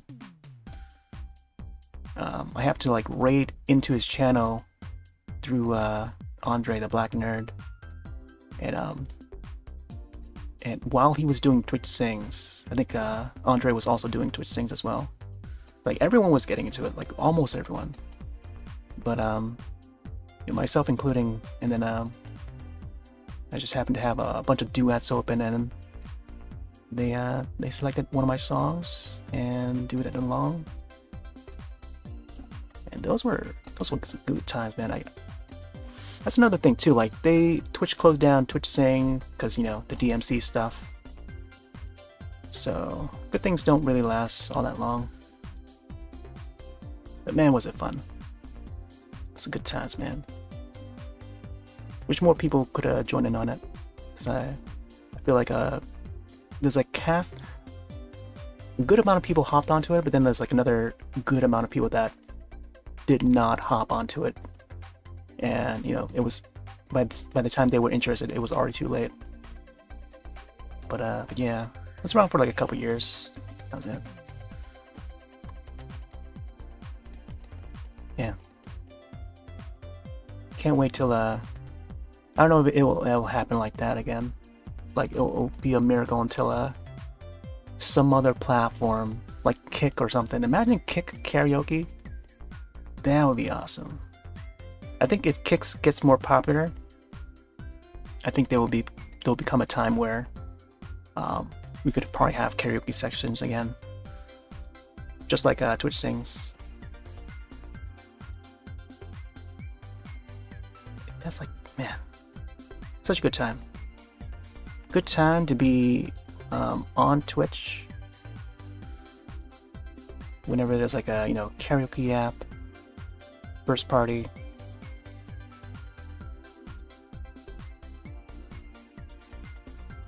Kinda miss those days.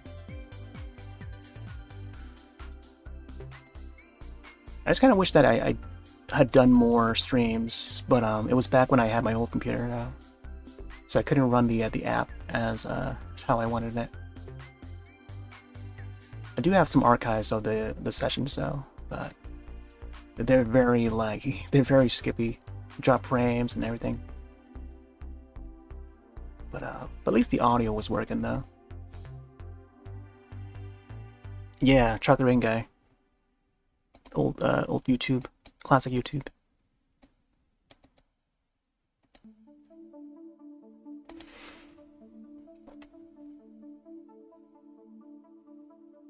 He did mention killing TV in the music video? Oh boy. Wow. 2 million views on the Evolution Dance.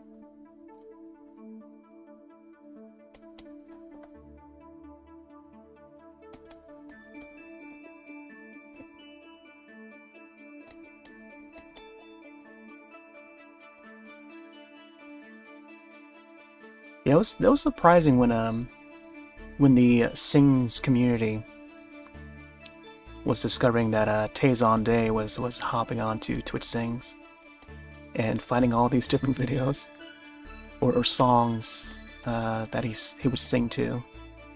And then everyone would like just duet on him and rate his channel. Man, that was such a fun time.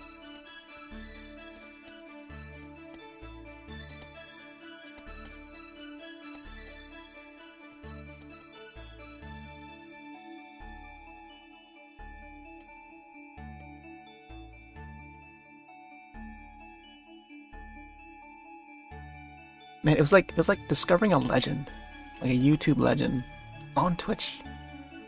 Like that's just so exciting.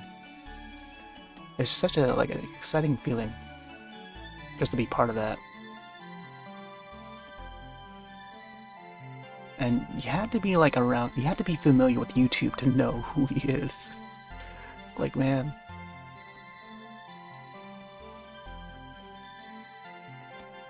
But it's funny that I ran into him though. Just like out of nowhere, just like randomly browsing channels.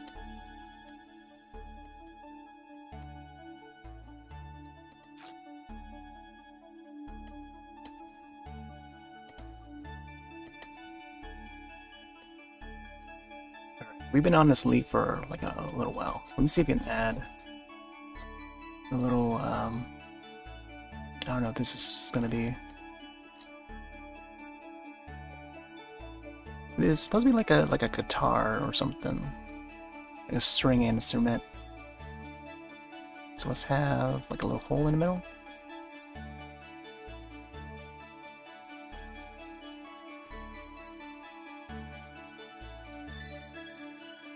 Ba, ba, ba, ba, ba.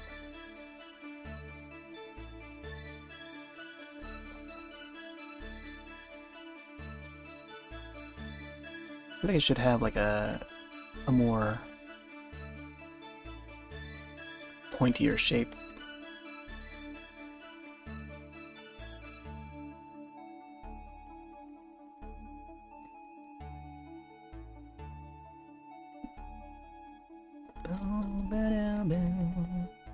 Oh man, we're almost closing in at 2 hours. I don't think this drawing is going to be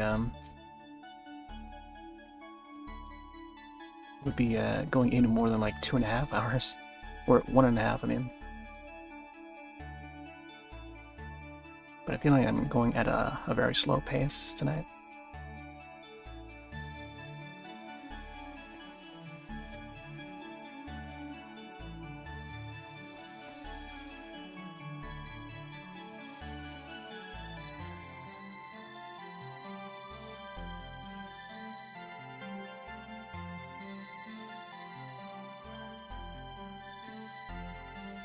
Something like that. We should add some more shadows on the this top part here.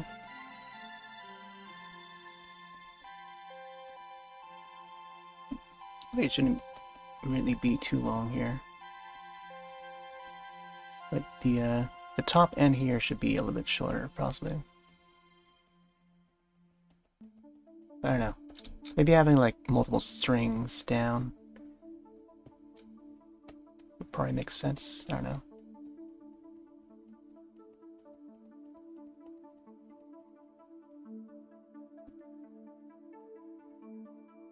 You can see this sort of instrument being used as like a hunting horn in the Monster Hunter.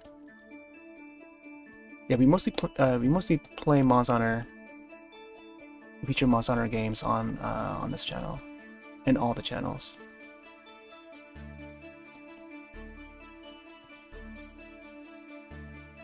And then we've been phasing into the Zelda games on the weekends. Arcs in the middle of the week.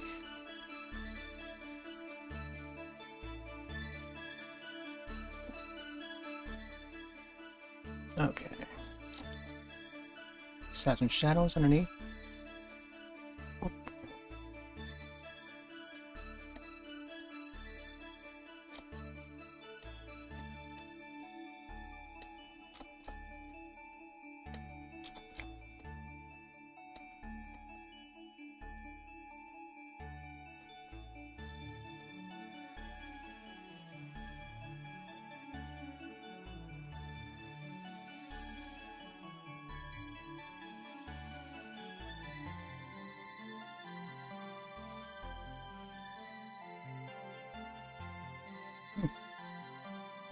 We should have some shadows underneath here.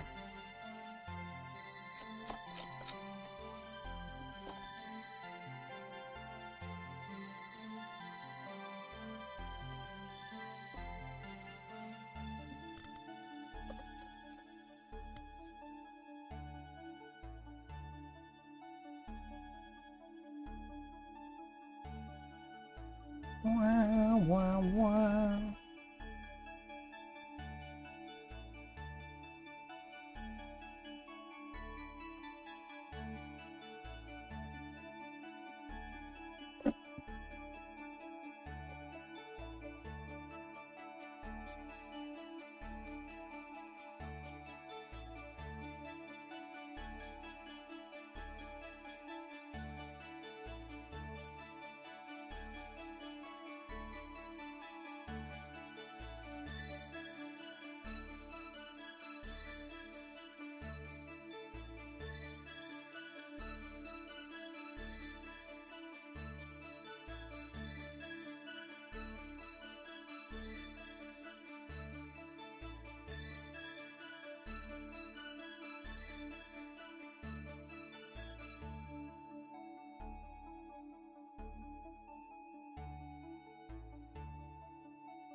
Gotta figure out the rest of his body here. And also the leaf pattern.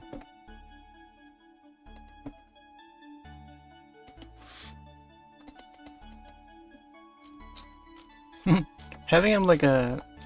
Having him have like a pink body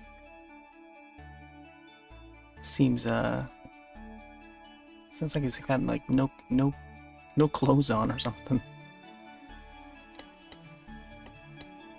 Here, let's get some of these marks in.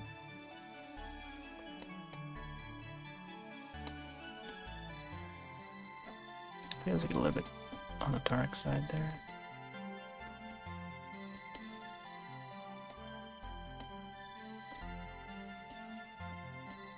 Yeah, maybe we should add some like orange to the masks.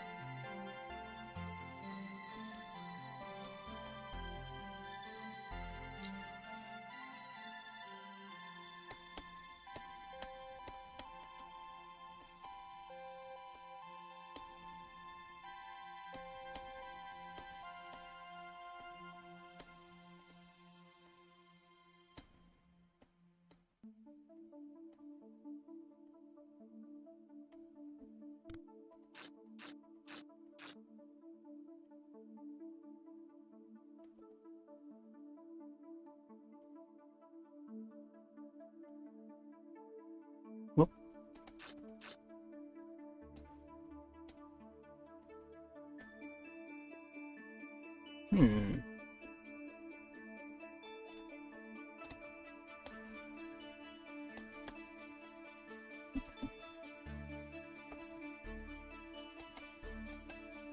Still a little more orange.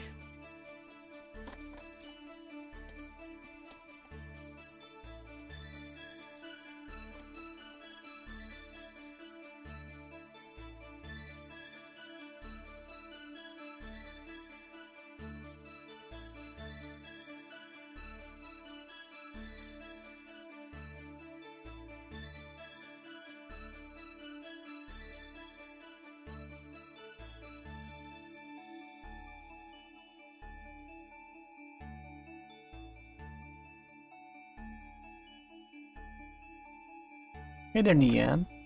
Over on D-Live. Yeah, we got some split. Yeah, it's a Steam game. Oh man, I'm just realizing that we missed out on a whole bunch of messages.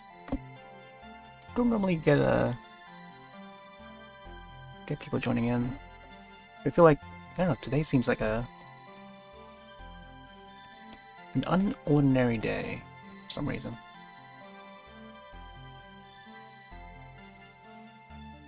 Here, let me link you the actual page for Scribblet for Steam. There you go. That's where you can find it. Yeah, but we've been using this for a few years. I want to say like since 2021. It's been growing a little bit in popularity, but I think could definitely use more exposure, get more people on board. There's a few of them out there, but I feel like this one had the like a nice UI design. It's got like a color theme to it. They tend to go with like yellow as the standard, but once you go premium, there is a paid version that is premium. Once you get a copy of the game, they'll allow you to change the color, like the UI color and stuff, and also use like different profile icons and stuff.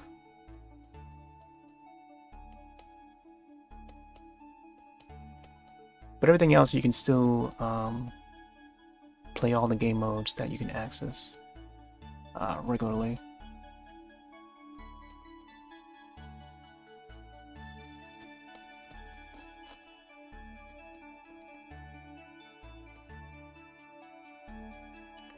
Not sure if I missed out any messages on YouTube. If I did, I apologize.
That should have some borders around too.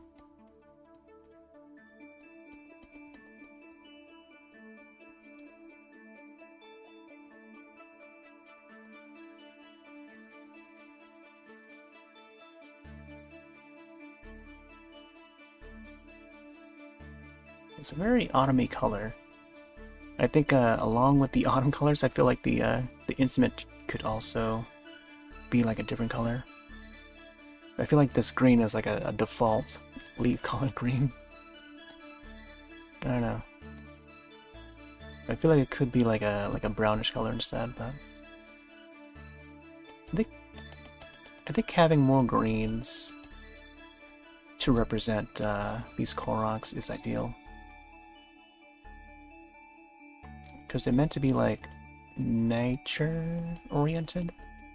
Nature and like foresty creatures.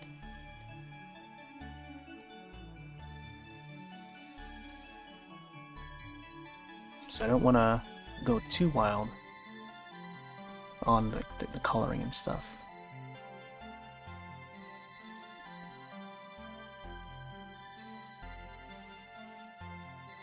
Or too outlandish.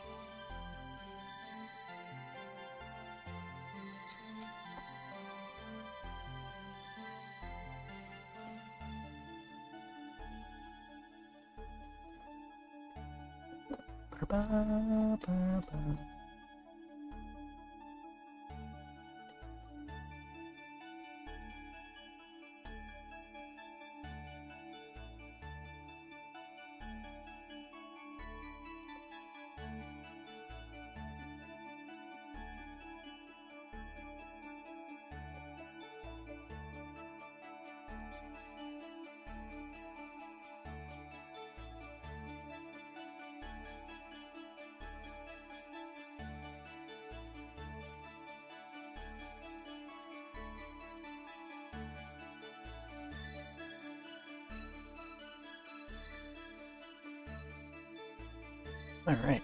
Yeah, this is a good color choice. Like having these two colors here. Try to fix the border a bit.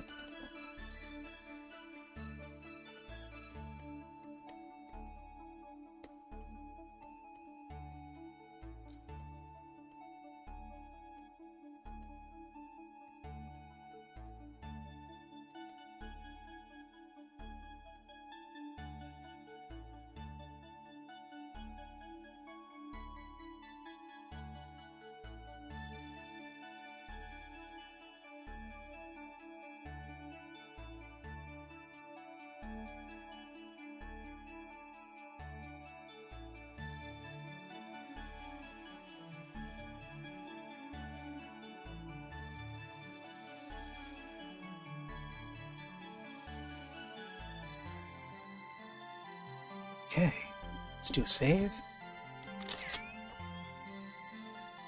Man, I still feel like I... See, if this has multiple layers, I would definitely have this guy at another layer, the red guy, and then maybe move him a little more downward, or even bring this guy forward, because I feel like this guy should be in the forefront. But instead, I don't know. Just because I have him here in the center, I feel like he could, I don't know. He would be in front of everybody. But I feel like this guy is like a little bit closer though. I think what I can do is, I can probably sort of maybe curve his mask a little bit so it doesn't look like he's pushing against his body. Let's see. Where's my water?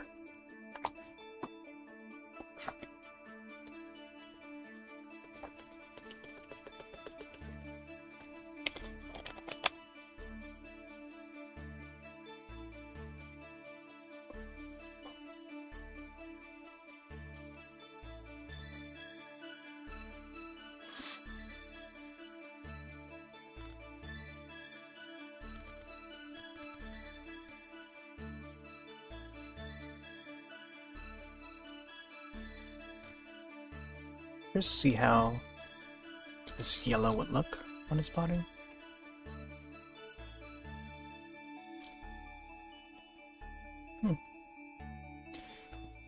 Okay, how about if I add more of this yellow to it?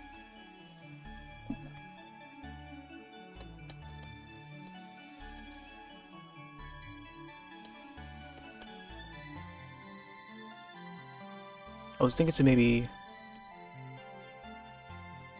have his body like a very white. I don't know what how they call those kind of trees, where it's like or what kind of tree it is when it's got like the white bark.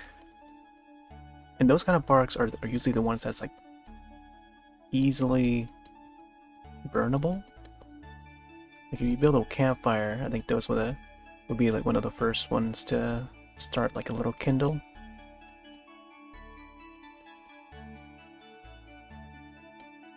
They're good for you know, kindles. Whoop.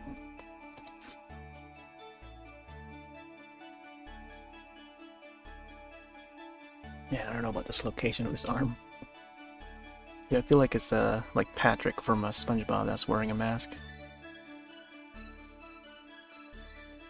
with all the pink.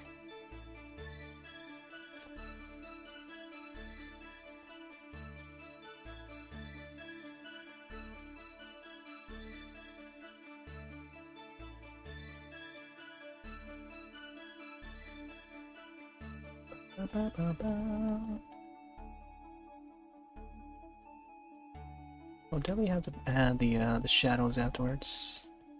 Once I get the colors down.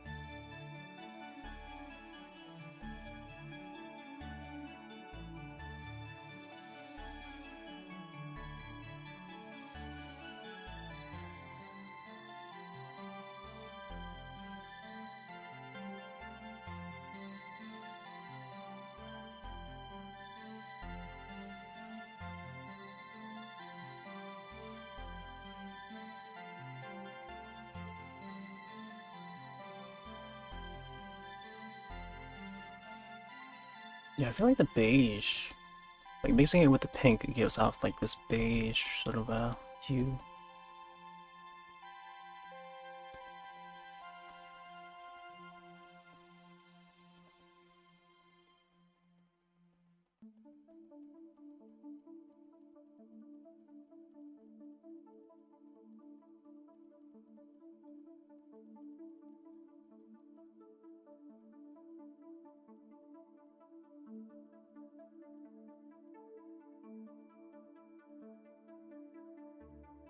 Yeah, I can definitely recolor the pitchfork later.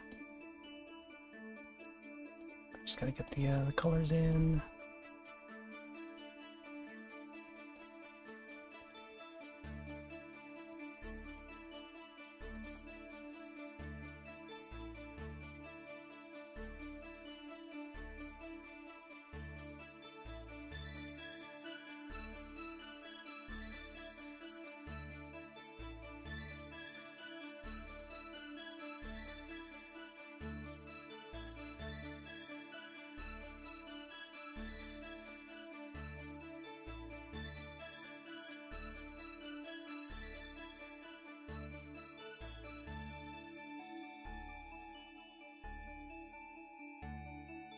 Oh yeah, totally forgot about his nose.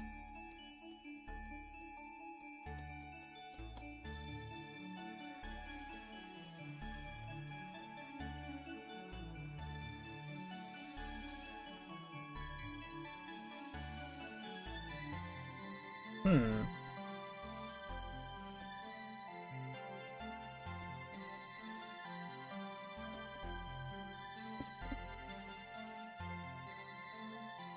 Okay. I just gotta figure out the darker color. Let's try this one.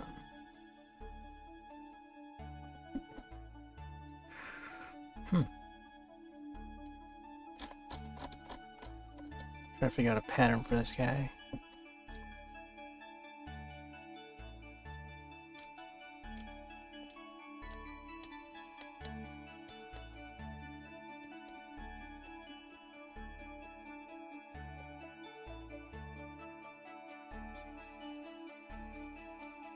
You know, Should have just waited until I had done this guy first before drawing the pitchfork.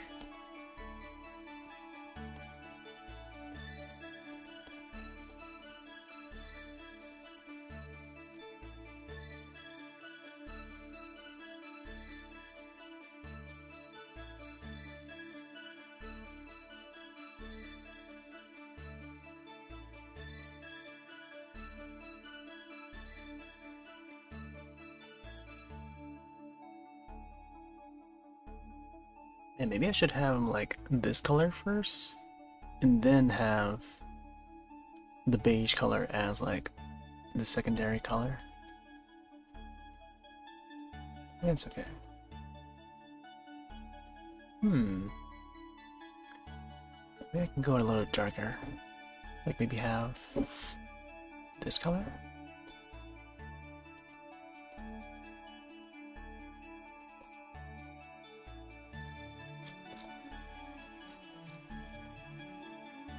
Be a strange color because it would probably blend in with the pitchfork.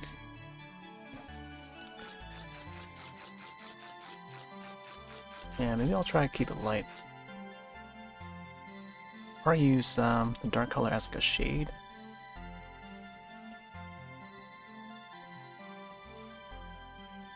And then just keep on adding these patterns.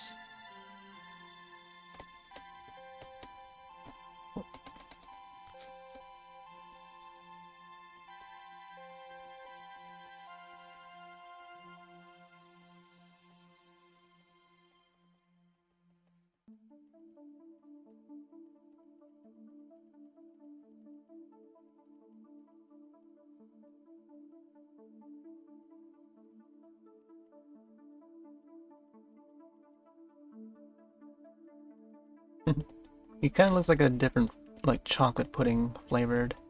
Oh, today is chocolate ice cream day. Oh man, it makes me want some ice cream.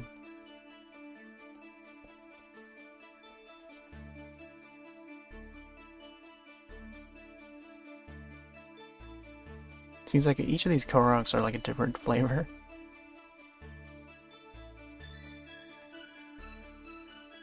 Different flavored desserts.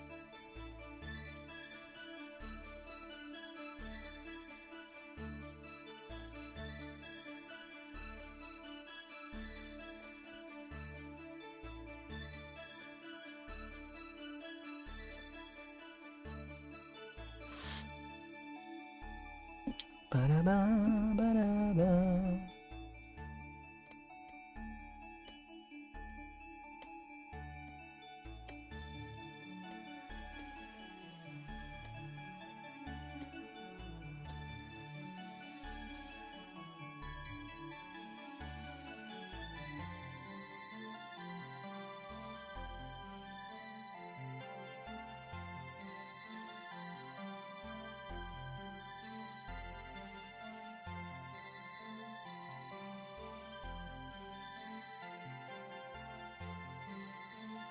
I feel like I should make these swirls a little more shapely.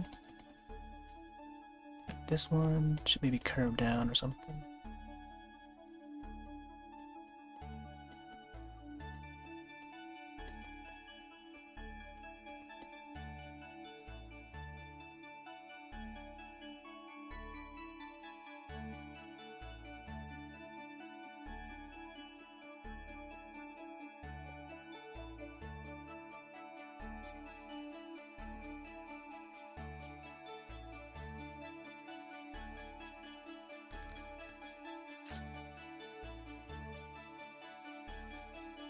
I feel like this arm should be extended out.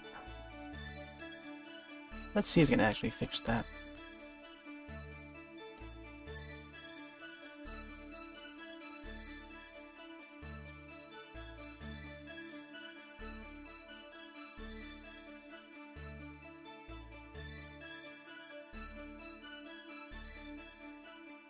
Ba, ba, ba, ba, ba.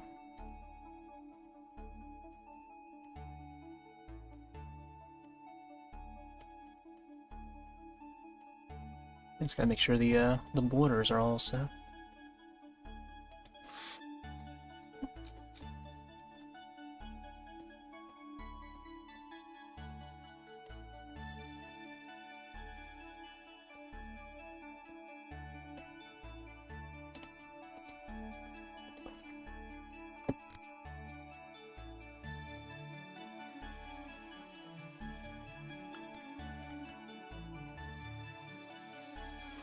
Just get some more of that brown in.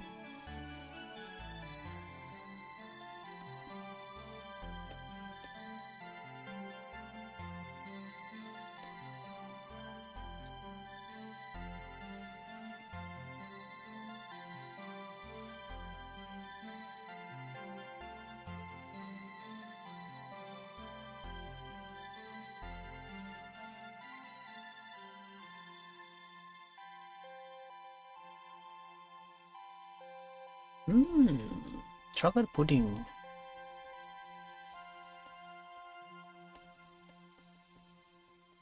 Or chocolate ice cream.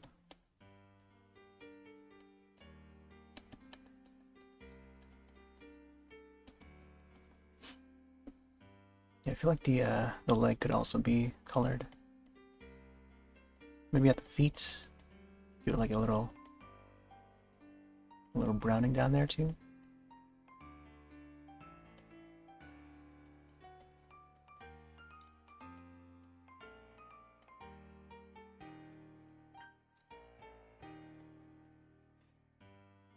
All right. I could probably add some shading.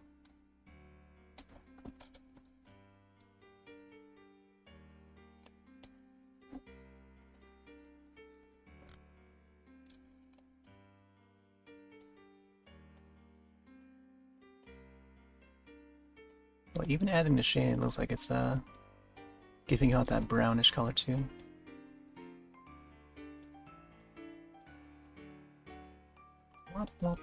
Wow.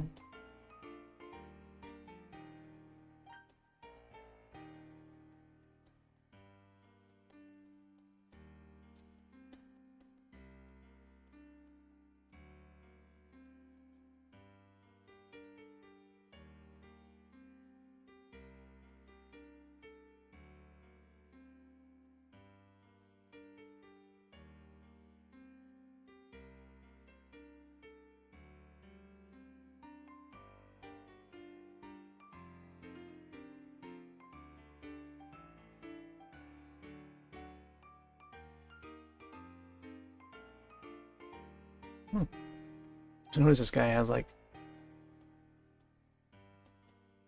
a little bit more stubbier feet than the other guys. This guy's the only guy that has like curled feet. Kinda wanna add more shade to it.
Let's get some more shading back here.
Definitely saving that.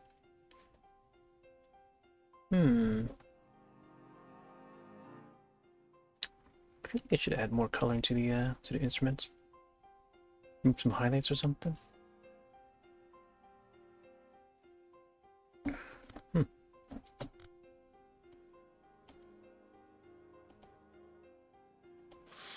Let's get like a darker green in there. Slightly darker.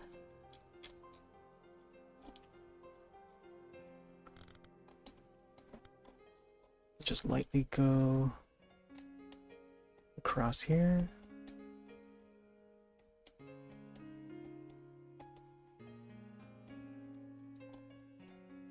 Towards the center.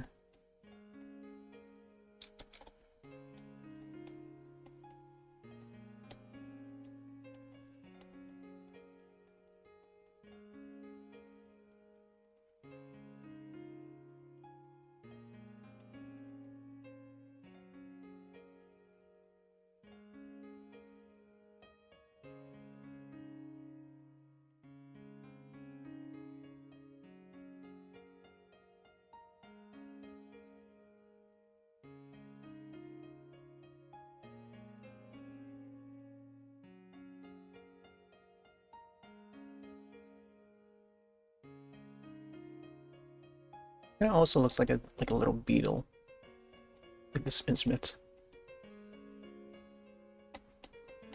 A green beetle with a long antennae, or how do they call it?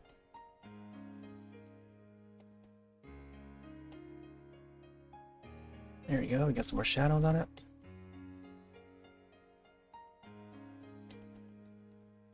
Oh yeah. So after the Monster Hunter events, they showed off a like a variant of the Malzeno for the final update for Monster Hunter Rise Sunbreak. I saw that they announced that Usagi Yojimbo is going to be playable in Teenage Mutant Ninja Turtles Shredder Revenge. So I'll definitely be hopping back onto that once that update arrives. Which will, I don't think they specified a date for that release. For that DLC character, so... they did say that it's going to be arriving this year. There's a... hopefully sometime in the near future. I'll probably try to broadcast it again.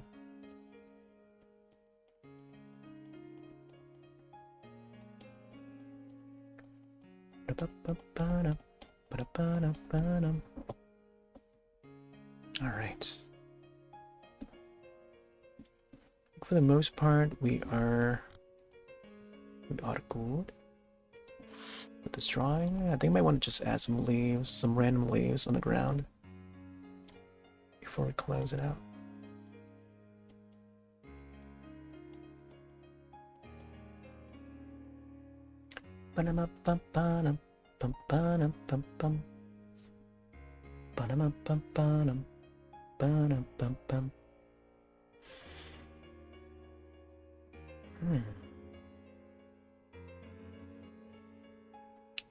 I'm thinking to maybe have this guy with his mask stand out. Not sure. Unless I were to extend this guy's body to make him a little longer, so that his feet would be would appear just before this guy. So maybe I should do that. Especially this back leg, I feel like I should extend it more. So maybe both of these legs, because they're a little too small.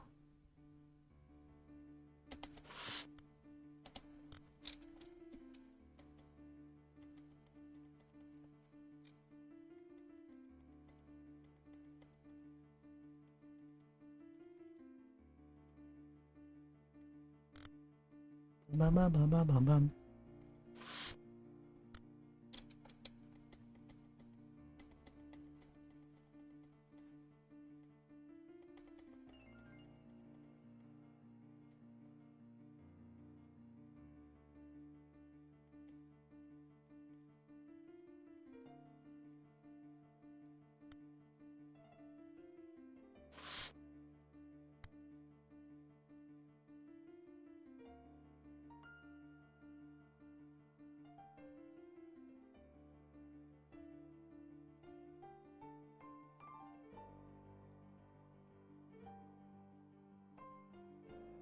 any way to justify this being behind him?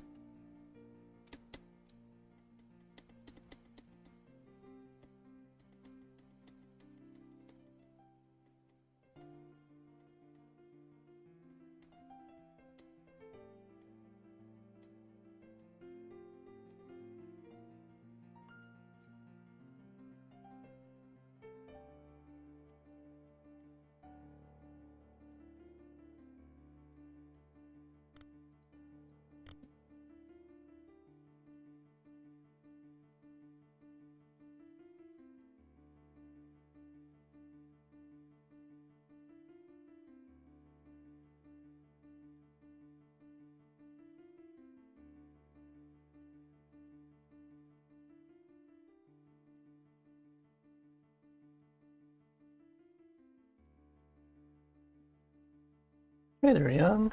Welcome back. We got down to so far we got down to adding the fifth guy. Oh my gosh! Now looking back at him, I feel like I need to fix up a few things. Let me see what I can do here. Yeah, getting around to maybe finishing this drawing once and for all.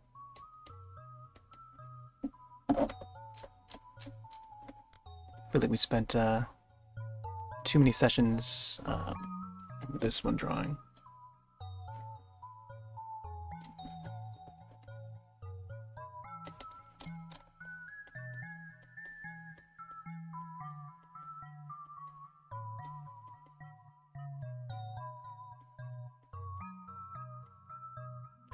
Let's go for a more brownish color.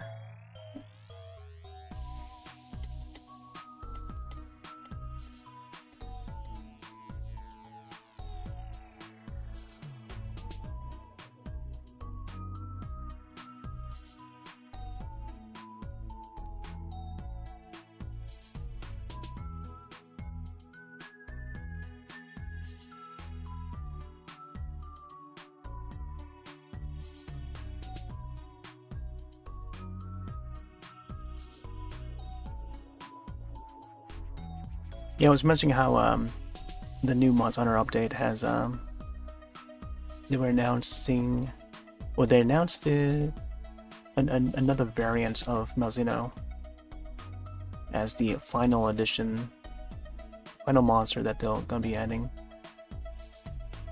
They'll be adding to Sunbreak, which arrives tonight. I think I see a few people that are tackling that new Malzeno. But I'll probably won't get to it until next Monday.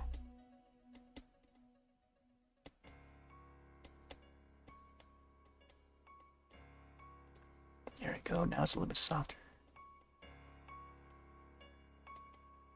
Just looking back at it earlier, it was like it's got like so many dark edges.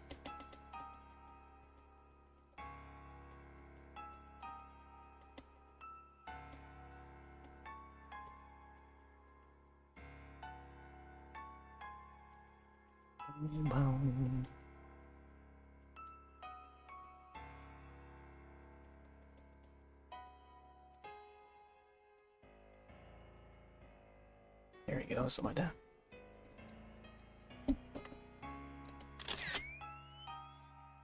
Man, I feel like I still need to make this guy a little bit more longer or something. I think before you know it, I think this guy's gonna be like the tallest guy. But I feel like it makes sense to have him like at the forefront, at the center. So let's see if we can actually extend his body a little bit.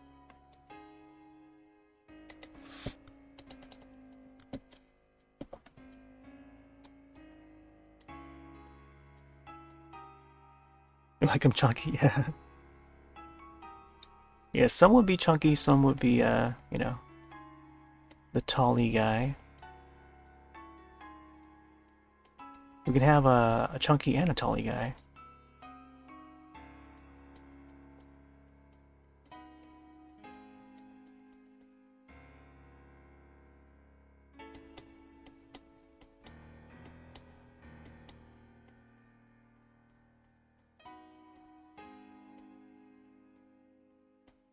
Yeah, I saw that they've been adding some new content to Mario Kart Tour. Still have yet to play that one. Like, there's some new Mii outfits for the Mii characters.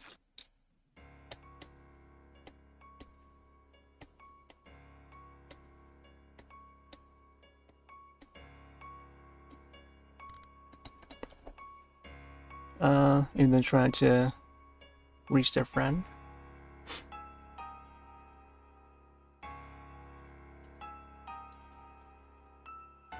The Koroks, you mean, or?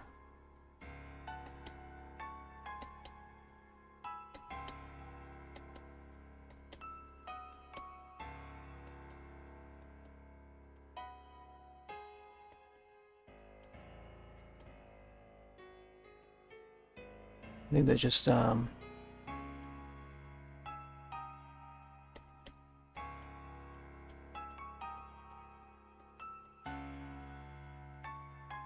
they're just standing around, just looking like Koroks, as they do.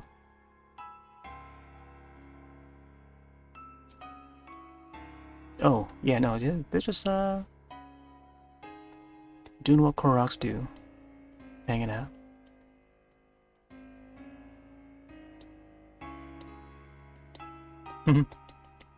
maybe they're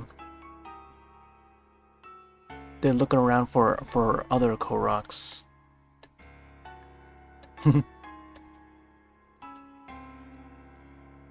Oh, I could probably add a backpack to him, but then I feel like, you know, it'll probably be a little too much.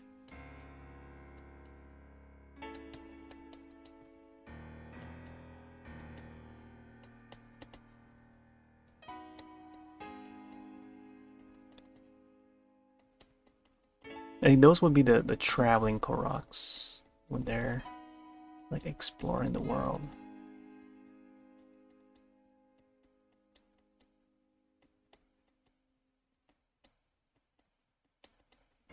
All right, make this guy a little bit longer and a little bit chunkier.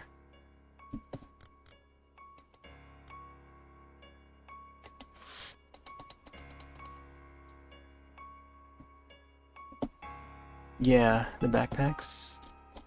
Yeah, I would imagine like the explorer ones would have the backpacks. Have you played Wind Waker at all, or has it just been to the Kingdom and or Breath of the Wild? For me, when I think Koros, I think of the Wind Waker and the different variations in that. Some would appear differently, like each of them would have a different look to them in terms of how their masks are like. And even in like the newer iterations, I feel like they continue to update the Koroks and have like even more variations. Oh, you played the Wind Waker? Okay. Yeah, I feel like in that one there wasn't much of a story to them. Like, we see them and I think we tried to help the Koroks in some way. Forgot what we did. But it was meant for like a bigger reason.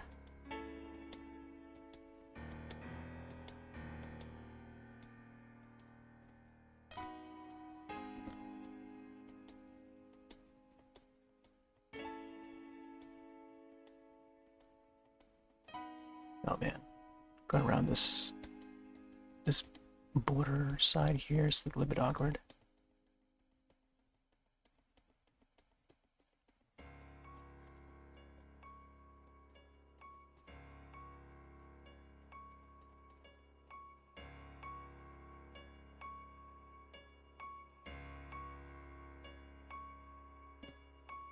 Okay, let's get more shade under the foot here.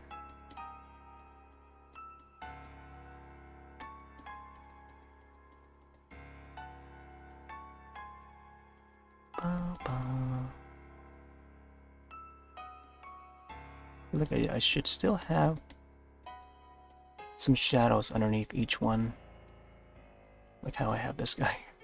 The shadows probably won't come out as smooth as I want it to, but I feel like there's gotta be something. Gotta be something underneath them.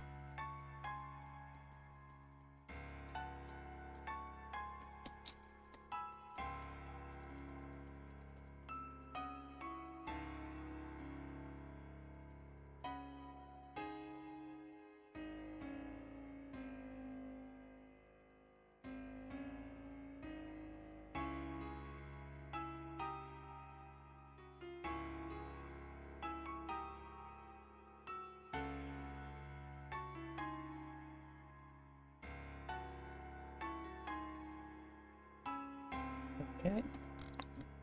Looks like it's definitely coming out a little bit better now. Let's see, get this border a little bit. Whoop.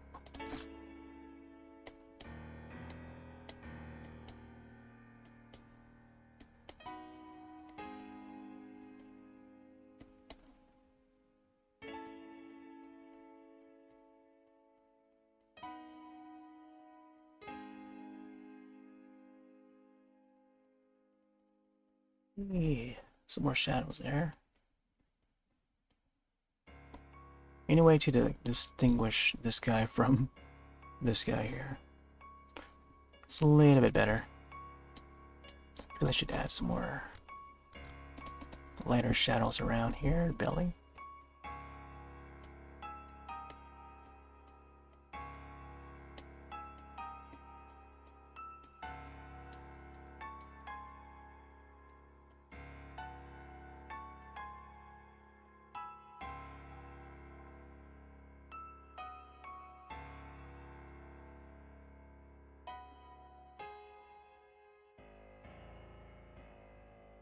Okay. I think now we could probably add the shadows underneath. We could probably stick to this dark brown.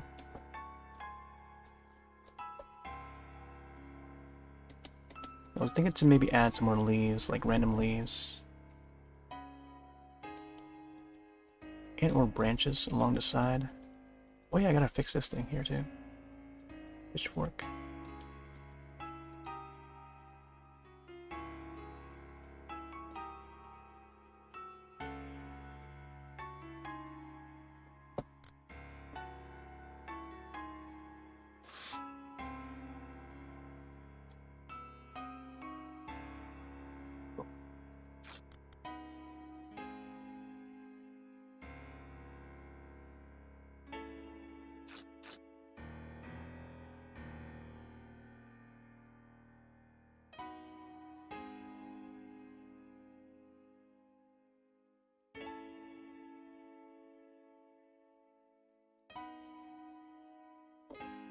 Oh gosh. It's very thin.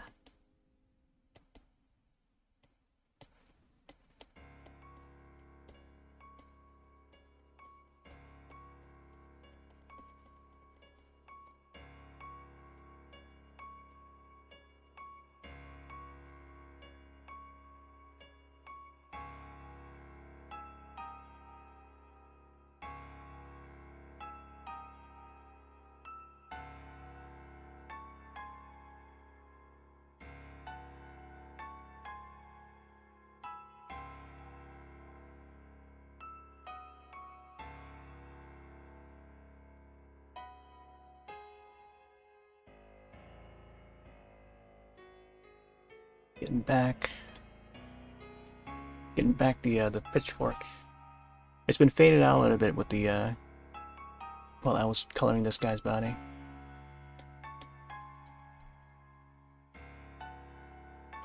Now I gotta get this other side.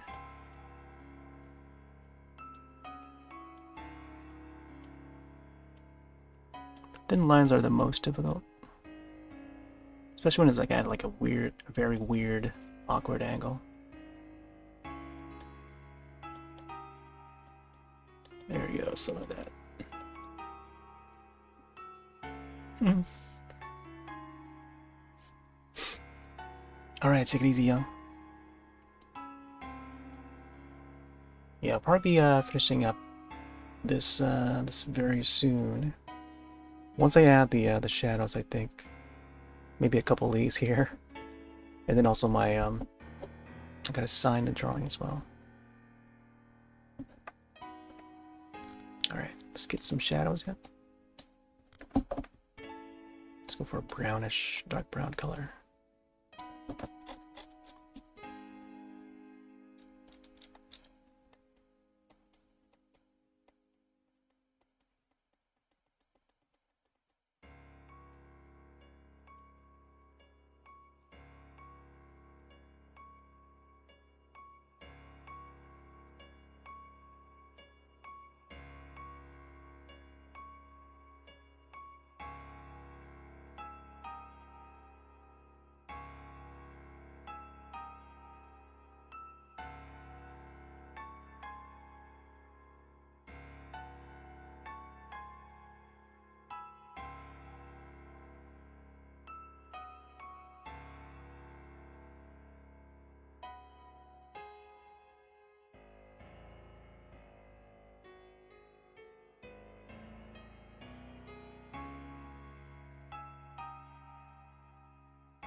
It's kind of difficult making the shape of the foot, like this guy's foot.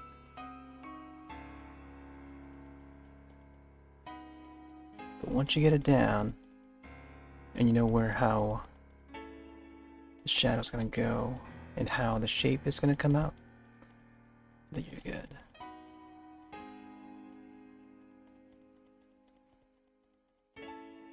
I still need to add some more shadows underneath them. Alright, let's go a little bit darker.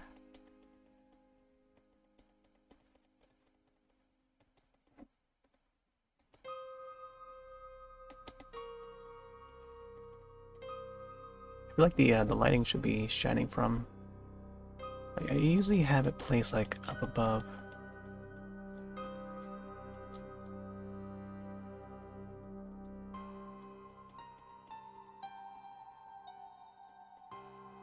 At least try to remember.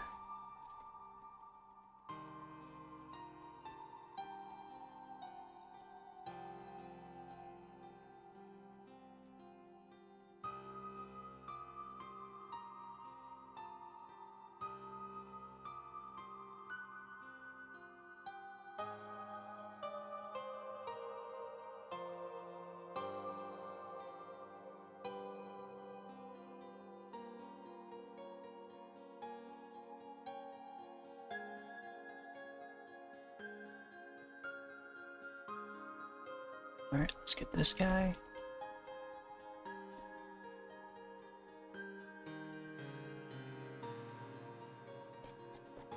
I feel like he would have like a faint shadow, but then seeing that he's holding the umbrella, I feel like the umbrella would be, or whatever this is, like a leaf copter sort of thing.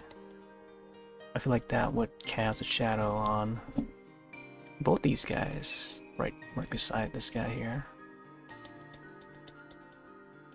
And that would probably change a whole lot of things. Maybe I should have like more shadows underneath on his head or something.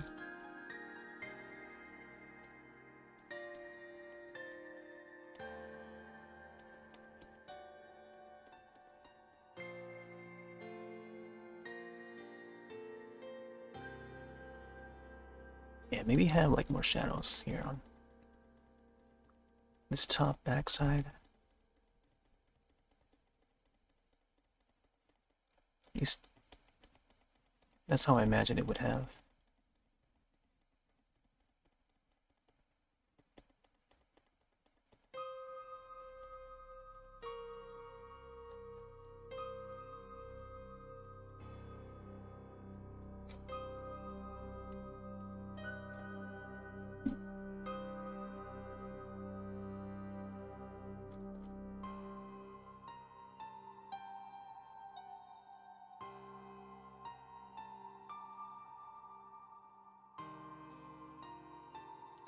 slightly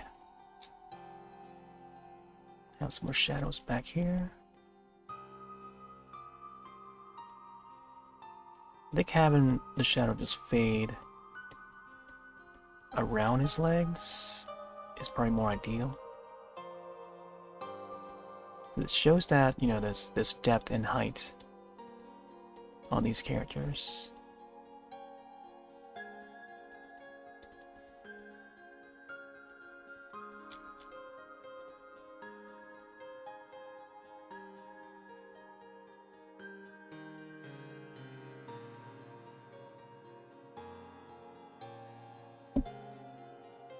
Assuming that the leaf copter thing, umbrella, would be a little more lighter on the shadows underneath. Oh, thanks, Anu. Yeah, we've been on this drawing for like the past month or so. I feel like it's time to move on. So I'm trying to finish up the remainder of this drawing. So far we added this guy, who's the 5th and final guy. He's gonna be part of this group.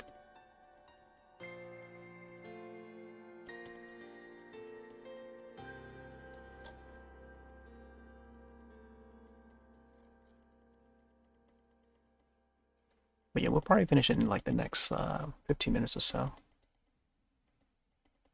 Once I write my name.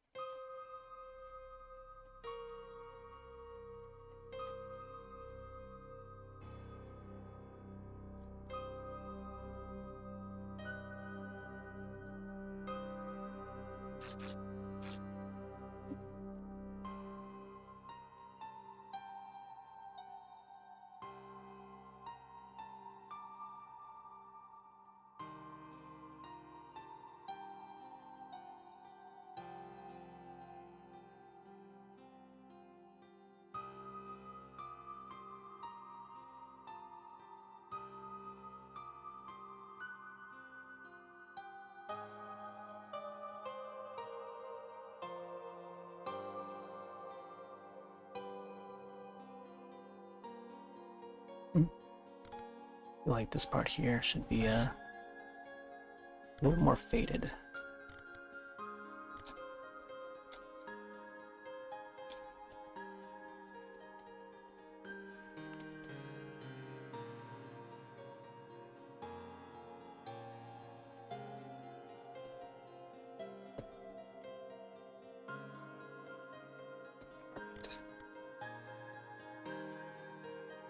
Let's get this guy's shadow.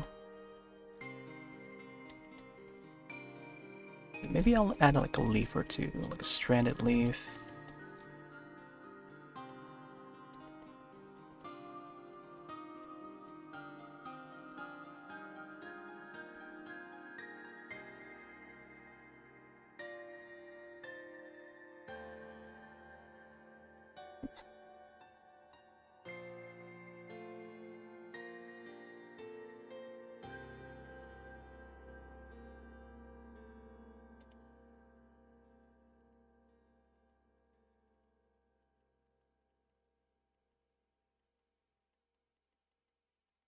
I feel like we gotta have the shadows for the masks too. Let's go a little lighter.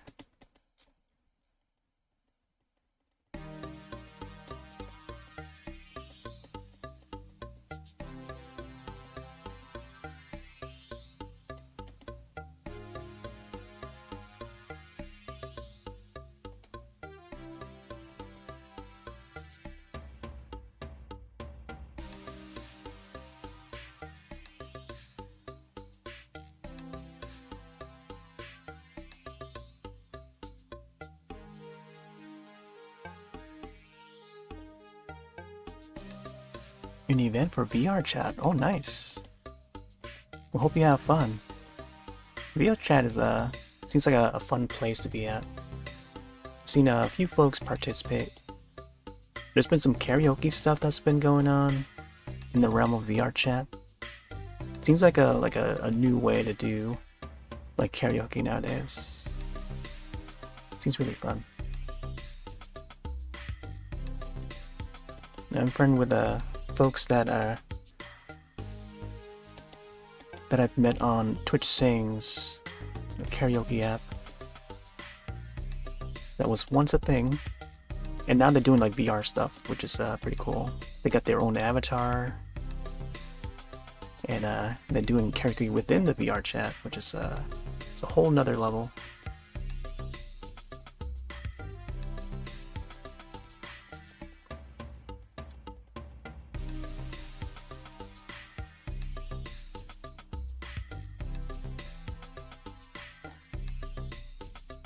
Smoothing this out a little bit.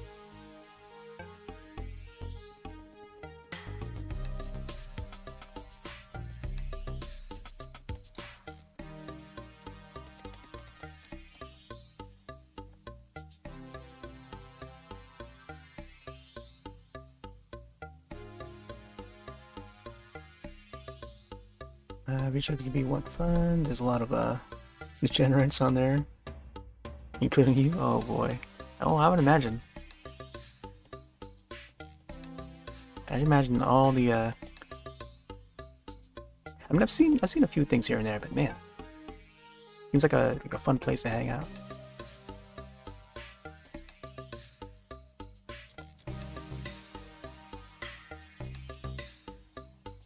Like I wouldn't mind having like a VR headset, or some sort of a system setup for VR. That way I can play the new Half-Life game. That is Half-Life Alyx, which by far it's probably one of the best VR games. It sets the bar high for first-person shooters in VR. I've only seen one person play it. The storyline seems really good from what they've showcased in that. Valve has usually done a very good job when it comes to each of their titles.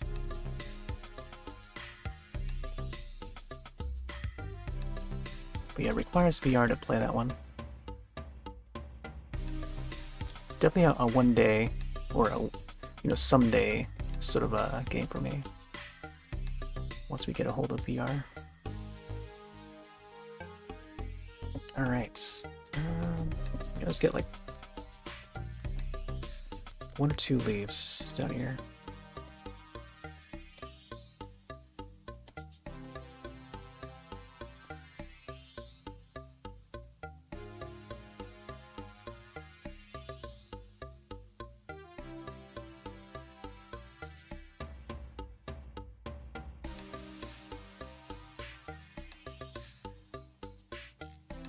Yeah.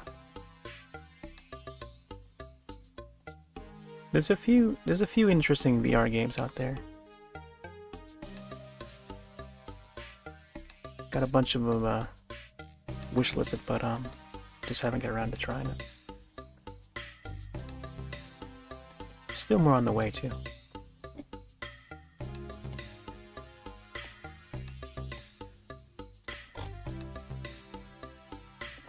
Whoa. Man, this mouse is just not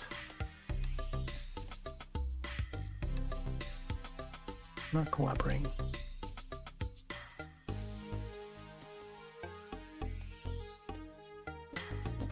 Alright, let's add some shade to that.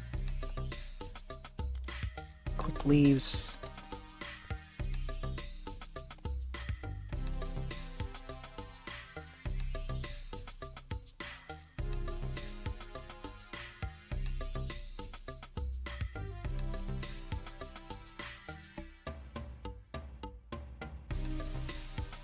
Kind of look like peanuts.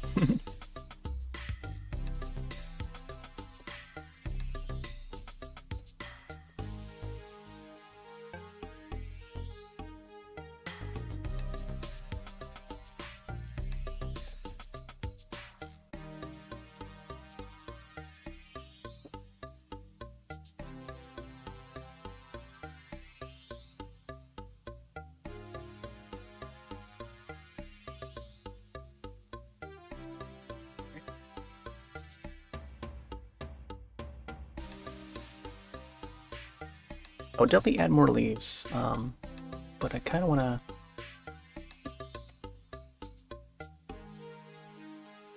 kind of want to maybe do them off stream, but we'll see. I'll probably have a time lapse of this put out once I have more time to edit them.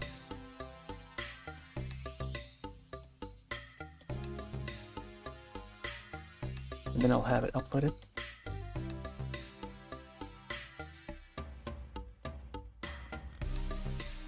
Right, let me see if we can find a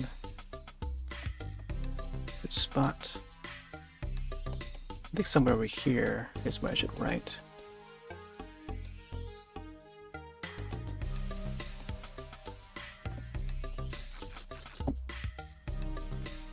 Let's get a little darker.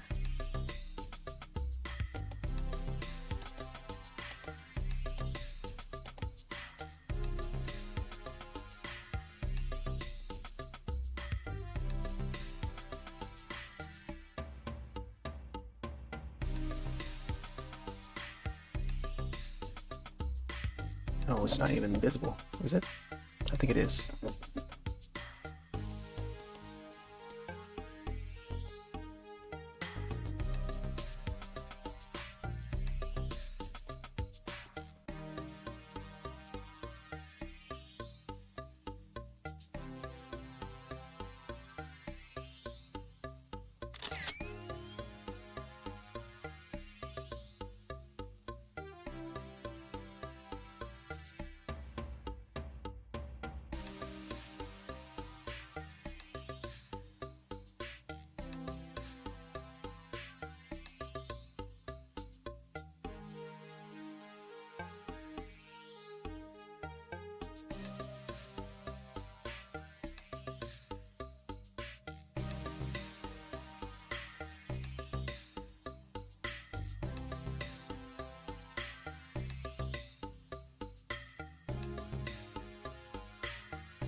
Okay. Just gotta have the year.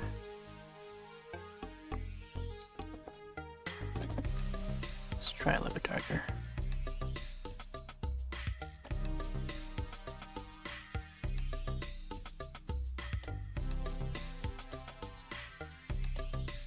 Oh my gosh. Well, the hardest part is writing down the numbers. Ooh. Just gotta be like, it's kind of like doing pixel art. You gotta like do pixel by pixel in a very small space.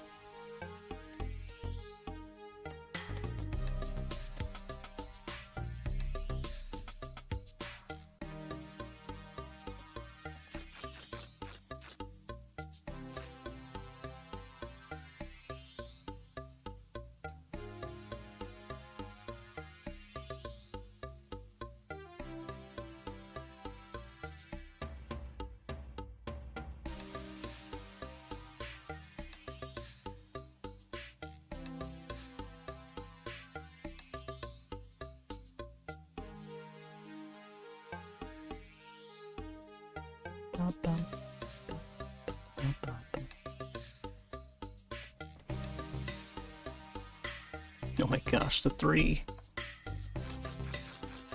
3 looks so weird.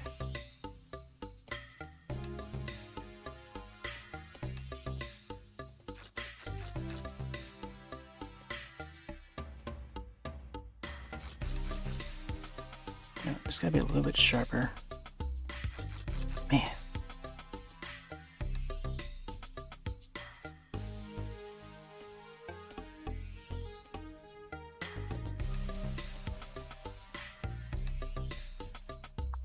There you go. Hopefully that's... Oh my gosh, writing these numbers.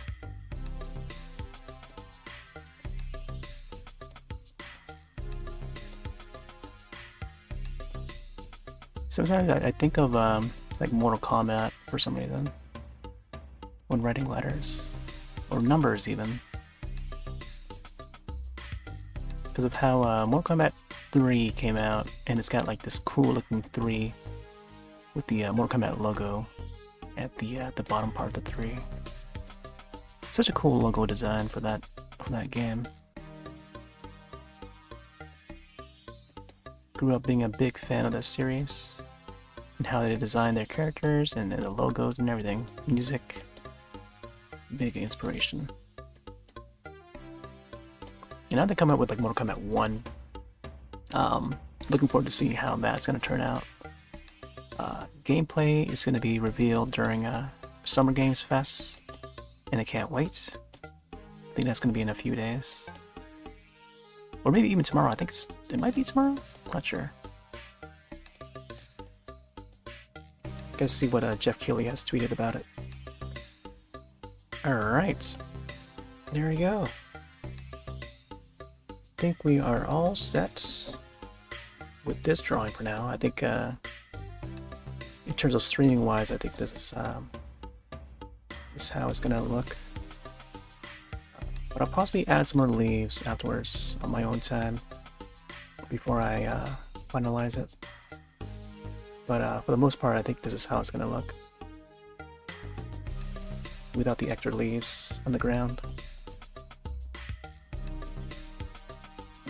Alright. Save it. Tomorrow noon PST, so that's like around 3 PM I think, our time, my time. Looking forward to it. I saw Guerrilla Collective had like their showcase early today. I only caught like a few or a little bit of it, but it seemed like there were some good indie stuff announced and shown.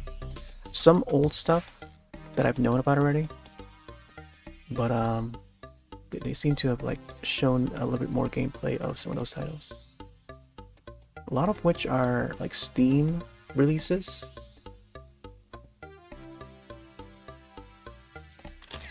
There we go.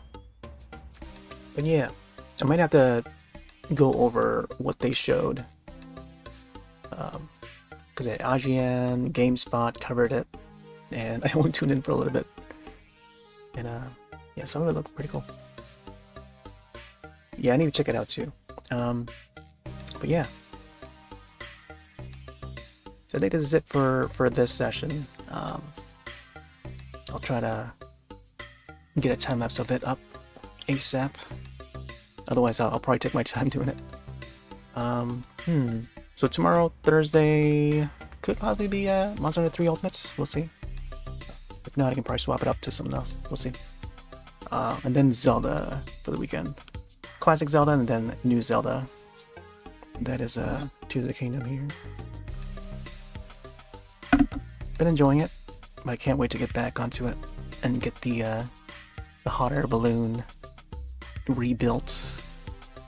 And I think for the Impa character, and also find some more Koroks. We gotta help all those Koroks in that game. All right, yeah, I think that's it. Thanks all for dropping on by, hanging out. We say farewell to Hyrule. Supposed to have the other chat appear. Let me see.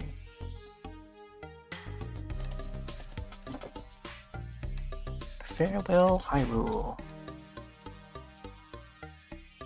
There we go. A little chat message. Alright. I'm gonna take off for now. Have yourselves a wonderful night and day. I'll see you in the next one. Later.